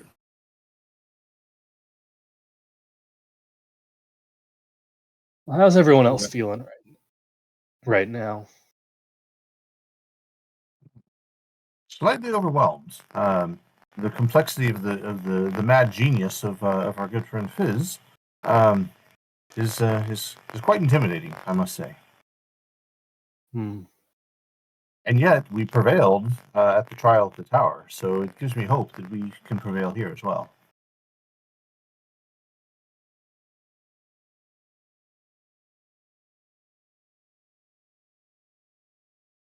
Glint, Dawn, how are you feeling?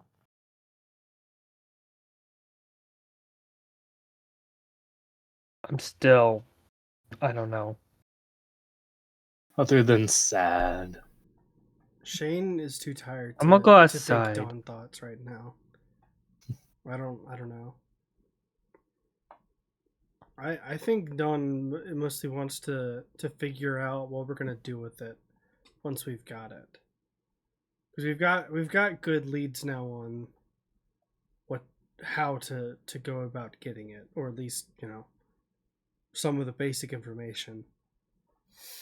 I'm just concerned Well, I think about part of that, what we do with it afterwards. yeah, I think part of that necessitates knowing what our options are. So we need to try to figure out. We need to try to get in touch with the crime families, figure out who is this new figure, kind of trying to unite things. Figure out if we can trust them. Maybe even get in touch with not Thalendor, his boss, Lysanthier. Lysanthier. Maybe even get in touch with Lysanthier and ask him some questions if we can.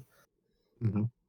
The problem with talking to Lysanthier like that is that as the benefactor, he assumes we're going to give it to him, and if if he has a suspicion that we're not going to, then he could just choose not to keep us involved, or right. something. If we were to talk to him, we would have to be very sneaky about it. If we want to go talk to the crime families, then that sounds like a good idea to me.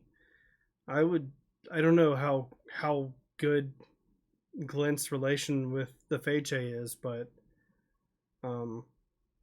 given the current leadership with the Pacellis, I would assume it would be better to start with his side. We're more I likely can to go get there better now. information from them than we are from my side.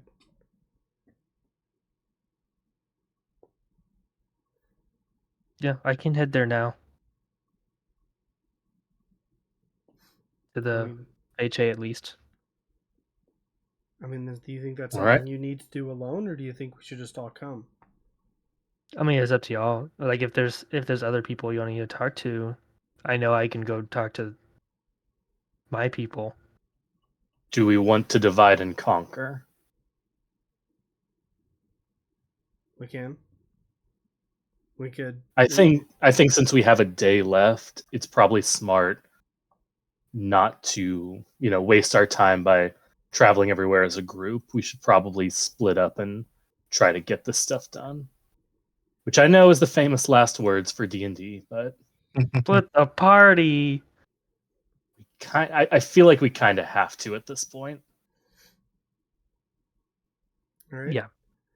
So are y'all deciding to? Do Beef and Haukin have? Well, Haukin has a lead now, right? Because you have the person. Yeah, I was gonna try to track down Miss Willowshade. So it may be that we head in And four find out about separate the directions resistance. if Beef has somewhere to go. Marshall, do I have any leads that I think might help us?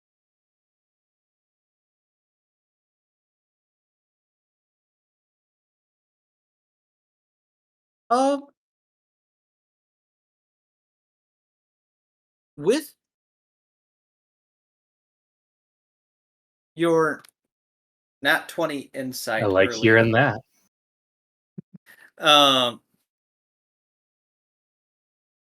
You are still curious, but you don't know why you weren't thinking about it as much because of you weren't thinking about it as much right now because of everything's been so hectic and crazy. But when you first saw your little brother at the trials, you questioned it. And you questioned it a little bit after. But you haven't questioned it since, and you have not been able to find him or have heard from him. Yeah, I've kind of been wanting to give him his distance since he didn't reach out to me. Felt like he didn't really, care for me knowing. Would I have a way of reaching out to him? You could use a spell to find him. See, the problem with that, Marshall, is that Beef is a monk and barbarian and does not have access to these spells that you speak of. I have access to Fist 1 and Fist 2. But I don't know what you have. You know you have friends who could help you with that. Yeah. So yeah, I know that can you help him with the? Oh, never mind. Dead God. So I know that, like, as the DM, you are pointing me in that direction for a reason. As a player, why do I feel like my brother would be able to make a difference? Like, why? Like, is it just a nagging feeling, or is there some reason for me to suspect that he could connect me with someone that I need to talk to? A nagging feeling about why he was even at the trial and not hearing from him. There is something awry. Okay. You know your little brother. You know he would talk to you. But this is an awful question considering what you just said. Which brother was it again? Jeez. I have a lot of them. Was it Traps? It was Traps. Okay. Your oldest little brother. Yeah, Trapezius Ironpelt. Yeah, Trapezius Ironpelt. Cool. All right. Well, I'm just gonna share with the party. I'm just gonna say I don't know why, but I've got a nagging feeling that my brother might be able to help us out. And I guess I'll ask Pink and or Fizz, and I guess Tuscan. He's still here. If one of them, can help me. That was out of character, Tuscan. I'm gonna ask if one of them can help me get in touch with Traps or track him down. I am an investigative journalist. I have my way of finding people. That's nice. That was out of character. That's way too mean for Beef.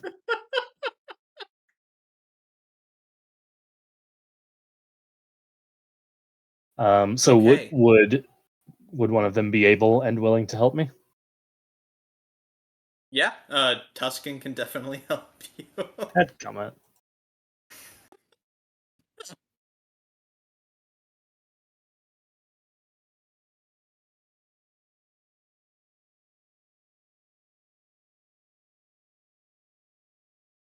All right. So Then I guess we split up from here. so everyone's deciding to go their separate ways. Haukin is on his way to go check in with Alondra. Mhm. Beef is having the help of Tuscan to go find his little brother. Glint is off to go check in with the Feyche, and Dawn is going to go check in with the Pacellis. Yeah, pretty much go talk to Alfio, because that's Mhm. what I've got. Okay. With the party ready to set off on their separate ways for their final day prepping before the heist in less than 24 hours, that is where we will be ending tonight. Dun dun dun. Or should I say dun dun dun? You shouldn't. You did, but you Really, shouldn't. I really shouldn't. You're right. Thank you all for joining in. We wish you all a great rest of y'all's night. Bye-bye. Bye. Bye.